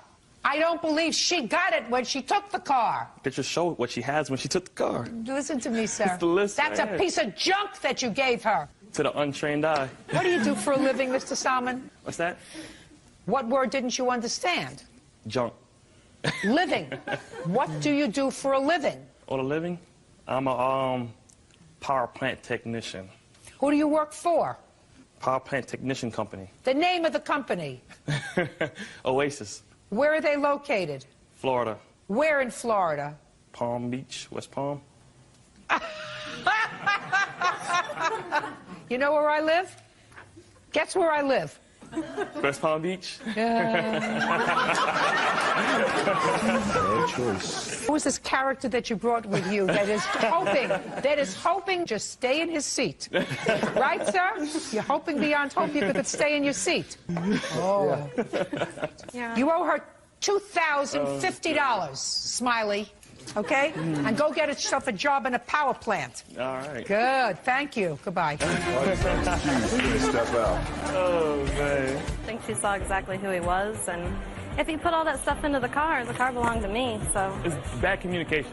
You know, this is mutual fallout. Hey. He's a fast talker, he's a comedian, he wants everybody to love him, but he... This is case number 445 on the calendar, the matter of Christopoulos versus Usher. Parties have been sworn in. You may be seated. Folks, have a seat, please. Mr. Christopoulos, you dated Mrs. Usher while she was separated from her husband, and according to you, made a series of loans to her. She went back to her husband. You want the loans repaid. Mrs. Usher says that there was never any discussion about repaying the money, and you're just angry that she went back to... Don't smirk. I mean, the smirking is irritating. I'm not smirking. I'm just telling you that, Mrs. Usher. The smirking is irritating. Okay. I mean, I'm sure it's not only irritating to Mr. Christopoulos, but it's also irritating to me. She can't stop. Bad judgment, Mr. Christopoulos. In any event, she says, get over it. The money's gone. You gave it to her because you liked her, didn't expect anything back. You're just angry. Is this the husband? That's my husband. How wonderful. Mrs. Usher, did you ever tell Mr. Christopoulos that your husband was abusive? No. Never told him he was abusive? I never told him that he was abusive, no. Is that right? That's wrong. And what does that pertain to me? I'm speaking. Don't hear it. Listen. Did she tell you when she was separated from her husband that he was abusive? Yes, she did. Tell me what she told you. Well, I met her... See how fast I can get the smirk off your face, Mrs. Usher? I met my friend Maria. We've been friends for several years, and we went to college together. My grandmother just passed away, so I kind of just went to visit her and just to talk, and that's how I met Miss Usher. That's how you met. Now She I was have staying- the whole story. Okay. I asked you what she told you about her husband. Okay. What she told me about her husband was, I'm separated right now. I've been through an abusive relationship. My husband hit me. I've had a PFA filed against him in the past. What does that have to do with the money? Could you do me a favor? You want to explain to her that she's not supposed to shout out? I'm sorry, Your Honor. So she told me all this, and shortly thereafter, we began a relationship together. And the whole time it was under pretenses that her husband was abusive to her, her life was horrible, nothing fell her way. But at the time I met her, she did have a job. So the need for money didn't start immediately, but about a month. When did you meet her? In What March. month? March 2006. When was the first time you gave her money? The first time was May 3rd. What was the money for? She gave me several reasons for the money. I just need a little help, just to help with my car, or money's tight right now, can you just send me something? The excuses got more and more deep. In June, I made a car payment for her. About 2 months later, that car was repossessed because apparently I was the only one that made a payment on that car in several months. Her husband filed a PFA against her in August. What's a PFA? A protection from abuse for her daughter, because he said that she was involved with pain pills, things like that, and it wasn't safe for her to be around her. So at this time, she had the car repossessed. Just a second. Who was the child living with at the time? Well, when we first started meeting, they would split 3 days, 3 days. They would split the week up. How old is the child? The child was 2. Go ahead. So the beginning of the summer, that she would come visit me, I would come visit her. It was back and forth. And it started out, okay, I just need a little help here and there. So I was just sending her help. You know, I was seeing her, you know. But after a while, Mr. Christopoulos, you got the impression, sir, that you were throwing good money after bad because Yes. you weren't getting paid back the money, and yet you were giving her more money. Yes. And you are a thinking man, sir. Thinking men say, well, if I say no, I'm not going to lend you this money, and I know I'm not going to get it back. But we're involved in a relationship. So you continued to give her the money there comes a point, Mr. Kostopoulos, where there is no expectation that you're going to get paid back. Yes, I understand. And Good. I'm glad you understand. Here's a part of the story where I get the expectation. Okay. She loses her job, and she's supposed to collect a retirement check, $7,000, $8,000. I don't know the exact figure. She's like, look, I'm getting money. Just help me out. I don't have a job. Help me out till this money comes, and I'm going to take care of it. Now, when was that? That was in June. So June comes, no money. July comes, the check still hasn't came. August, I went away for a week with Maria. Her sister was working at a resort, and we had free accommodation, so we just took off for a few days. Who are you? My name's Maria, and I'm a friend with Dino, and Julie was a former friend of mine. Okay, sit down. Thank you. Go ahead. Okay. So on the way back from this trip, she started filling me in. She goes, well, did she pay you back the money that you gave her, you loaned her? And I was like, no. She said her check should be here any time. And she goes, honey, she got that check. So I called Julie. I said, look, I know about the check. She started crying. That same day, I found out that she was having another relationship. With who? With some police officer named Dave. So all this stuff started coming to me. It all hit me like a ton of bricks. Okay. So that's August. In August, you find out that she's gotten the check. Yes. Okay. At that point, how much money had you given her? At that point, I gave her $2,233.95. What did she say when you confronted her about getting the check? She said that she's been a liar because of drugs, and she's done this her whole life, and she's the best liar, and she's sorry, and she was crying, and she's going to make this up to me one way or another. Any of that? I apologized to him, and I told him that I did spend the money and that I got my retirement check, and I tried to end our relationship then. And what happened? And he begged me to come out to see him in Carlisle that night. And did you? Yes, I did. Why? Because he wanted some type of closure on the relationship, and I thought if I went out there that it would give him closure, and it just continued and continued. Well, who were you dating at that time? Was I dating at that time? That was my question. What do you mean? I was dating Dina. No, you were dating somebody else. I had seen a cop for a couple of dates, but that wasn't. A couple of days. What about your husband? My husband and I were separated at that time. When did you get back with the husband? Right before Thanksgiving. And where's your child now? Right now, we both share custody. We're back together, and we have custody of her. Okay, so now we're in August, and she owes you $2,233. Yes. Go ahead. Okay, so she did come to visit me, and the very next day that she got back, that's when her husband filed a PFA, protection from abuse, against her seeing her daughter. Her car got repoed that day. She called me in tears.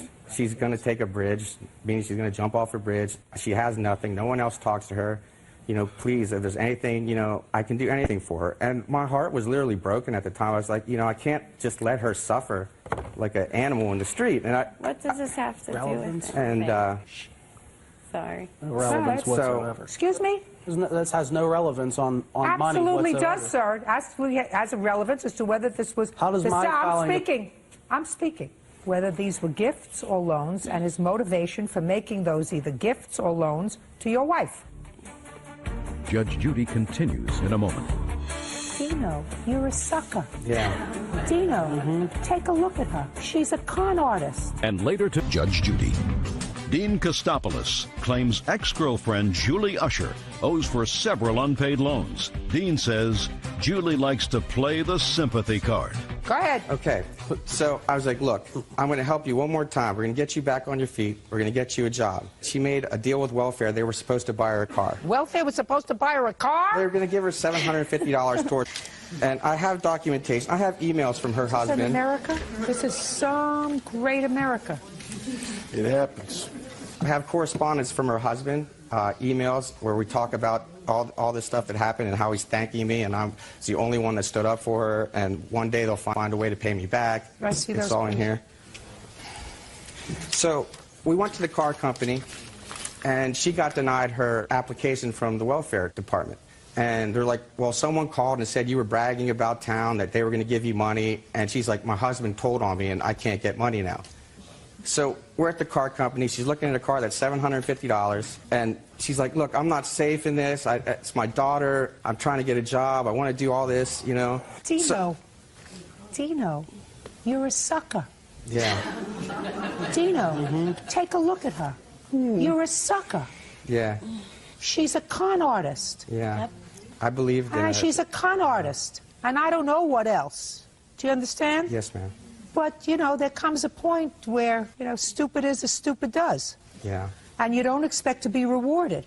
Right now, she owes you $2,233, and then you put yourself in another hole for her. Yes. Well, that's ridiculous. Yeah. Got a car, she didn't make payments on the car, Yeah. and you want to be paid for that. That's not happening, sir. Dino, because there comes a time when a court will look at you and say, you had a reasonable expectation of being repaid from money from her job. Yes. Then she told you that she really screwed you out of that money. Yes. Right? Yes. Because she spent it. Yes. She owed you that money. Yes. She said, I'm a bad person. I'm terrible. I'm a druggie and I whatever. Right. And then after that, she gets in touch with you again. Yes. And says she needs your help again. Yes. At that point, sir, suckers don't get rewarded. Right. You don't get that money. Okay. You should have known better. You're a big boy. Okay. You shouldn't have put yourself in any further financial bind because of her. Okay. She already defrauded you by not giving you the money back from the initial loans that you made to her. She's a con artist. Yes. And she conned you. Yes. Twice. Once, I forgive. Twice, I don't. Like I said, the whole thing with her daughter, it was hard. After she told you that she had spent the money, Right. sorry, cried, and you asked her to come down to see you, Yes. and she did. Yes. And you said the next day, which means she stayed over that night, right? Did you sleep in the same bed? Yes. Got my drift, sir? Yes, I do. Now, you want to say anything? I don't know really what I can say. Good. Judgment for the plaintiff in the amount of $2,233. That's all. Parties are excused. You may step out. I was foolish to try to help somebody out that already took advantage of me once. Maybe she's just angry that I'm back with my husband. Her husband started emailing me, and I emailed him back, and he's thanking me in his emails, like, oh, you know, you're the only one that's there for him, and one day I'd like to have a beer with you. He was being kind with me. I should have learned the first time. I didn't, and it's going to cost me a little bit because I didn't, but at least I'm getting something back. Don't talk while Judge Judy's talking. And now the next case. All parties in the matter of Kirby versus McGraw. Step forward. Richard Kirby is suing his former stepson, 19-year-old Matt McGraw, for the balance on a 2002 Grand Am. Matt says Richard repossessed the vehicle. Mr. Kirby, the defendant was your stepson. You were no longer together with his mother, but you had a great deal to do with raising him for, you say, 10 years. And you felt close. So when he asked you to co-sign for a car for him, yes, ma'am, the understanding was that he was going to make those car payments because he just needed you for credit, right? Yes. Your claim is that he allowed the car to be repossessed, did not make the payments on the car, and they are now coming after you for the balance due after they sold the car, and you want him to be responsible for that. Yes. I have no issue with anything that you said in your complaint, sir, except for one thing, and I'm going to tell you what that is. You say he is a 19-year-old man who thinks he can avoid his responsibility. Yes, Your Honor. 19 years old is a baby. And he wasn't 19. How old are you now? 19. He wasn't 19 when you purchased this car. He was how old? He was 18. Even worse. I agree with you, Your Honor. Right? So that's the only thing I take issue with. I have children who are a lot older than that. Your Honor, I've also known the 18-year-old that are in the military, too. Well, they may be in the military, and they may be in harm's way. You know, in the military, somebody tells you when to get up, when to eat, when to go to bed, when to shower, when to do their cubby, you know, when to make four corners, right? Yes, ma'am. When they get out of the military, they're babies, right? Yes. You know, in most places you can be in the military, but they don't allow you to drink until you're 21, and there's a reason for that. Yes, ma'am. When you wanted this car, who did you go to? Richard. And why did you go to Richard? He had volunteered to do it. He had called Well, me you mean while I he was there. woke up one morning, looked in a crystal ball, he said, Matt wants a car. Let me volunteer to co-sign for him. That's not what happened, is it? No, he had called me while I was shopping for the car. Called you on the phone just to say hi? Yeah. What? Yeah. Yes, would be the answer. Yes. And he said, what you doing? And you said, I'm shopping for a car. Come on. I told him that, and I told him my credit was not good enough to get the car that I was wanting. At that point, he offered to come down and see if he could do it for me. Good. And what did you say to him? I said, "You go ahead." Are you nervous? A little bit. So you were grateful? Yeah. And then from the time I got the car, You were grateful? Yeah. Yes, you're on. Came down, negotiated a price. And what did you tell Richard about making sure that you kept up with the payments? I had told him that I would make the payments on the car. That was your contract, right? Yes. There was nothing else in your contract. Richard, if you co-sign this for me, I'm going to make the payments on the car, right? Yes. On what date did you take the car out of the showroom? On the 29th of October. 2005? Yeah. Yes. See how easy that is? Are you his mother? Yes. He's trainable. Yes, he is. Doesn't look like a bad kid. No. Okay. So your first payment was due when? Did they give you a month's grace? First payment was due in November. Did you make that payment? No. Did you make December's payment? No. Why not? Because the car was having problems, and I had told Richard about the problems, and he had told me not to make the payments until it was taken care of. Did you tell him not to make payments? No, ma'am. Wasn't your agreement. Your agreement was you were going to make the payments on the car. Yeah. Yes. Now, did you use this car for work? Yes. Where were you working? Papa John's. Pizza? Yeah. Yes. Are you still there? Yes. So somehow, in 2005 and 2006, you got to work every day, right? Yes. In what car? The Grand Am. The one that Mr. Kirby co-signed for you. Yes. So one way or another, it got you to your appointed mission. Yes. But you never made payments on the car. Because he had told me not to make those Forget payments. it. I don't buy it, Matt. First of all, that's like being a thief. You buy a car, you use it, and you don't pay for it. That's a thief. I would have repossessed your behind right into jail. Where's the car? It's now repossessed? Yes. As of when? March 11th Of what year? of 06. So you're telling me you drove the car from October of 2005 to March and you made no payments? Is that what you're telling me? Yes. Did your mother know that at the time? Yes. You did? I did. That's some example. How much they want from you, Mr. Kirby? Right now, they are asking me for $5,510. Can I see that, please?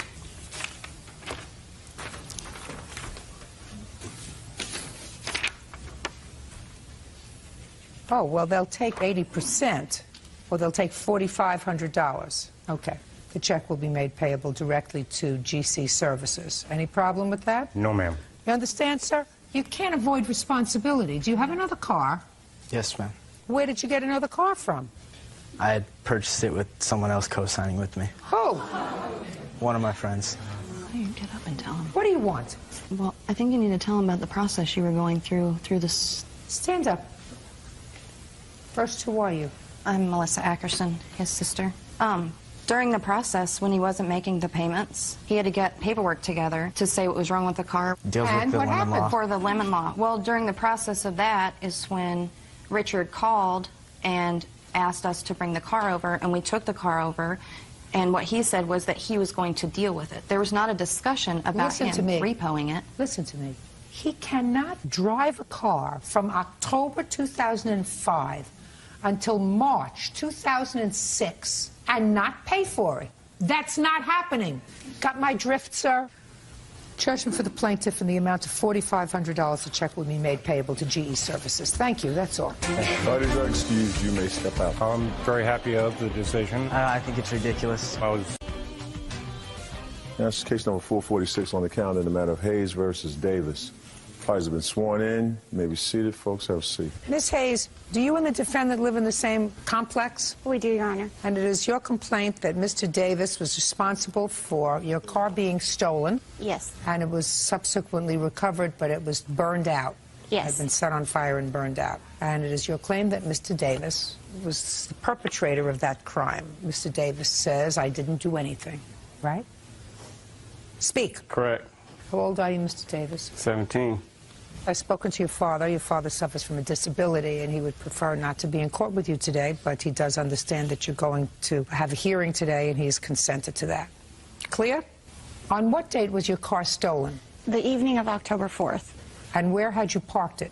On the street in front of the apartment complex. When was it found? It was found about 10:30 p.m. on the freeway, burnt. What date? October 4th. Did you identify your car? Yes. When? I went down on October 5th after speaking with the city police, and they told me that the CHP had recovered my vehicle. Do you have photographs of it? I do. I'd like to take a look at the photographs. I have photographs of the apartment complex as well as the vehicle. Okay.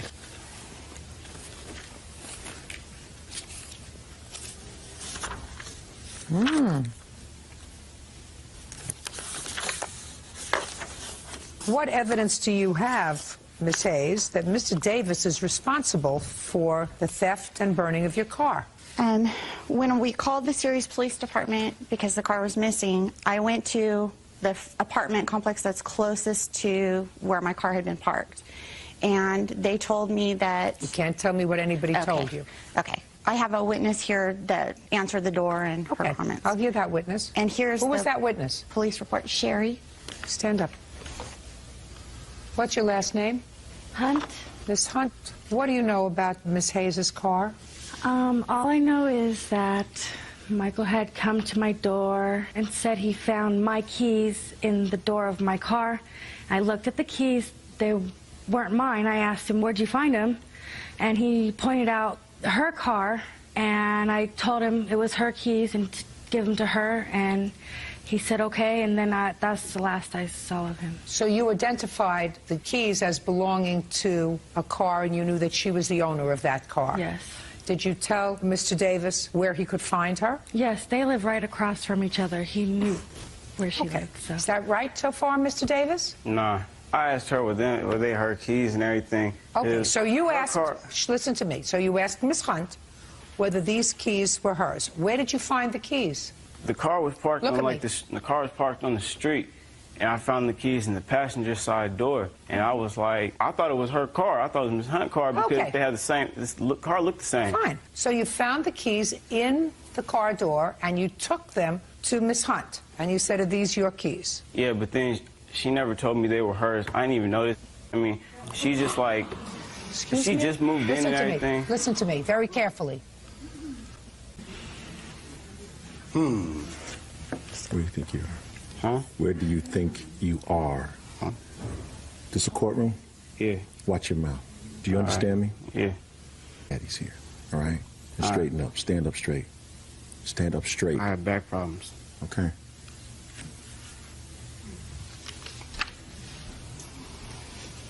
Yeah, I didn't even know they were hers. She had just moved in the apartment, and then she was just like, no, these aren't my keys. So I was like, all right. I went back outside. I was like, I don't want nothing to do with none of this. And there was like other kids outside and everything. If I would have put those keys back in that car, 100% certain I already know what's going to happen. Tell me what you did with the keys. I threw them like, because our apartment complex is next to a field, so I just threw them into a field. And it was pretty dark. I didn't think nobody was going to like really just go over there and really look for those keys. And like 2 weeks later, she comes up to my door talking about, why'd you take my car? I was like, I didn't take your car. She's like, well, the neighbor downstairs said that you had my keys. That's very nice to know. You feel me? I threw them into a field. She was like, well, it's stolen. I was like, well, that sounds like a personal problem to me.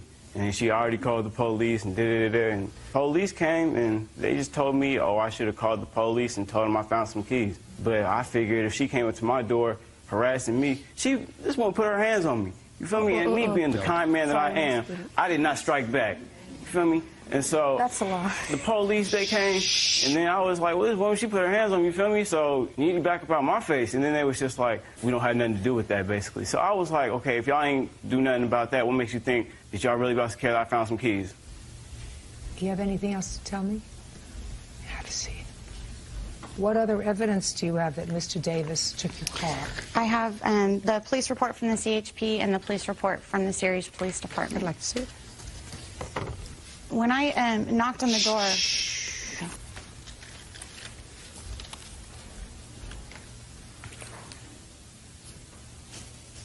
Well, this doesn't say anything, this first police report, other than exactly what you've all told me.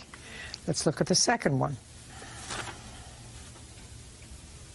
And this also doesn't tell me anything other than the damage to the car. And I acknowledge And Mr. Davis acknowledges that your car was damaged. Right. Mr. Davis, where do you go to school, sir? I don't. Why not? I've been working. For whom?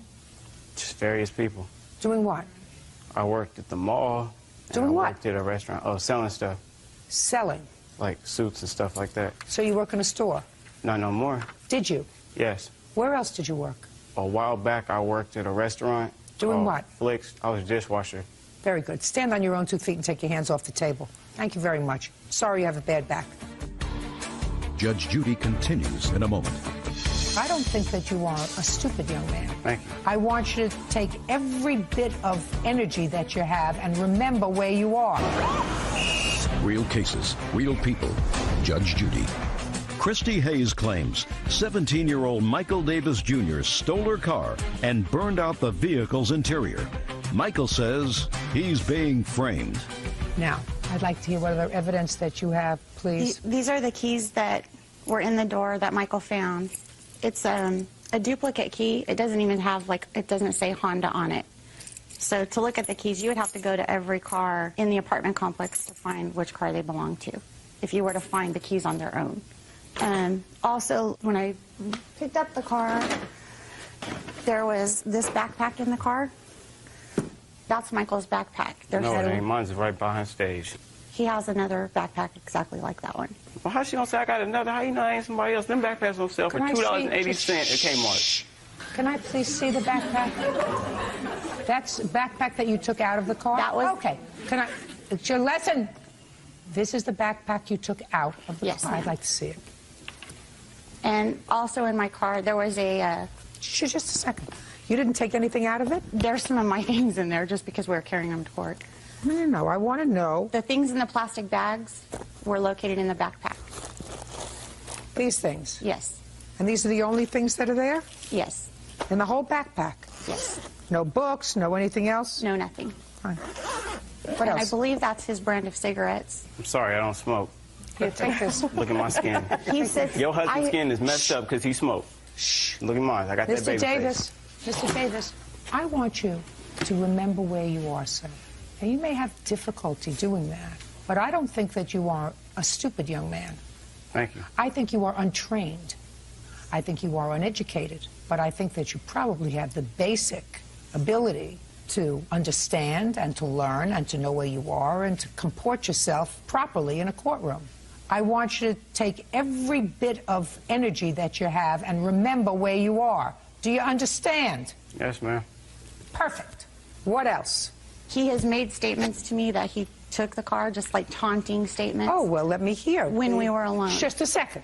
Miss Hayes, when for the first time were you alone with Mr. Davis that he made a statement to you with regard to the car? It was the Tuesday after Christmas. I think it was the 28th for some reason is coming to my mind. But it was the first Tuesday after Christmas. Go ahead. Where were you?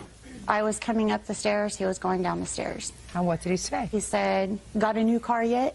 Because I'm ready to take it for a drive." Oh, she got me so twisted. When else did he make a statement to you? It was about 2 days later, and again, we were in the corridors of the apartment complex, and just basically made a comment that he was still out walking around, and he, What did he say? Here I am, still walking around, waiting for you to get a new car. Your Honor, I wasn't even there during Christmas time. The apartment manager kicked me out, so I wasn't even supposed to be staying there at Christmas, so I went out staying with a friend. Where were you staying? It was a place in a town next to Sirius called Modesto. Who put you out of the complex? The apartment manager. Why? Because I don't know. They said I had a gun. Somebody said I had a gun or something like that. Listen to me, sir. And then, somebody said I had a gun, and I was just like, well, I ain't got no gun, you feel me? So I really wasn't tripping. The apartment manager called the police. Police came up to my house, searched my house, didn't find nothing. And then she said that I made a statement talking about, I'm going to shoot the manager. I don't want to shoot the manager. You feel me? So I was like, okay. And then she said, because somebody told her that I made that statement, she was going to evict us. And my dad, he's disabled, and he can't be moving around like that. So I asked her, well, I can't do nothing about your decision, but can my dad stay and I leave? And so she said, okay. And then I left, and I was staying with a friend. Are you still staying with a friend? No. Did you move back? Slightly. I'm just staying around different places. Because I'm not supposed to be there, and the apartment manager told me I'm not supposed to be there. So I'm there, Some nights I'll be there, but most of the time I'll be trying to find a job. Well, I was working until like a couple weeks ago, like 2 weeks ago, I got fired. So. Why did you get fired, Mr. Davis? Because it was after the Christmas season and the store got slow, so he was just like, find another job. Who else lives with your father? Just me and my father. Did your father work before he became disabled? Yes, he did. And I have another statement. I don't want to take her car. I wouldn't be caught dead in her car. Her car is a piece of junk. My dad had a nice Honda Accord, brand new and everything. It ran. He took me wherever I wanted to go. If he couldn't take me. Mr. Davis. Miss Hayes doesn't have sufficient proof to establish that you took the car. She didn't have sufficient proof for the police, which is why you weren't arrested. And she doesn't have sufficient proof for me to establish that you took the car. I don't know whether you took the car or not. Let me tell you what I know. I know that you are a young man who's 17 years old and you have at least average intelligence. Now, I can tell that, and he can tell that. Is that a fair statement? Fair statement. But with our combined experience, we can also tell that you are going nowhere fast. Some of that is not your fault. Some of that is because you didn't have, you know, the right kind of pushing and prodding and making sure you stayed in school and making sure that you had the right kind of nurturing. That's not your fault. But there comes a point when you have to say, whosever fault it was, my life is mine. And it's only one time that you get to go around. Now, you can either go around and have people say, he's got a gun, he burned my car, he stole my car, he vandalized my property, or you can make up your mind that despite the fact that you didn't have things that you were supposed to have, you're going to make something of yourself. Now, some people don't have what you have. Some people don't have brains. I think you got brains. Thank you. I think that you're smart. Thank you. But it's not going to happen for you. You're going to be a dishwasher forever, or you're going to work in the mall forever. That's cold, Mr. man. Davis, You gotta hate on me Mr. like Davis, that. somebody with intelligence like you have should finish school. I know I should finish school. I'm just waiting. It's the time. It's like a time issue. No, My it's not a GED. time issue. You can't leave school and then say it's a time issue. I can't go back to school. I'm in the 11th grade. I got 24 credits. I need 220. How am I supposed to graduate? Well, so I just said I'm going to get my GED. Do you think that if you don't do it, it's going to get better? No, I got to You think wait it's till going to March get so I can better take when my you're test. 25? When is it going to get better? No, I got to take my GED test. At least get something. But I have to be 17 in 10 months. You have the ability to do more. If you don't do it, you know who you're cheating? Myself. Just yourself. You're not cheating your father. Your mother lives in Virginia. Where's she live? You know, your father says she lives, I think, in Virginia. It's just you. Either you can grab hold of your life and change it, or not.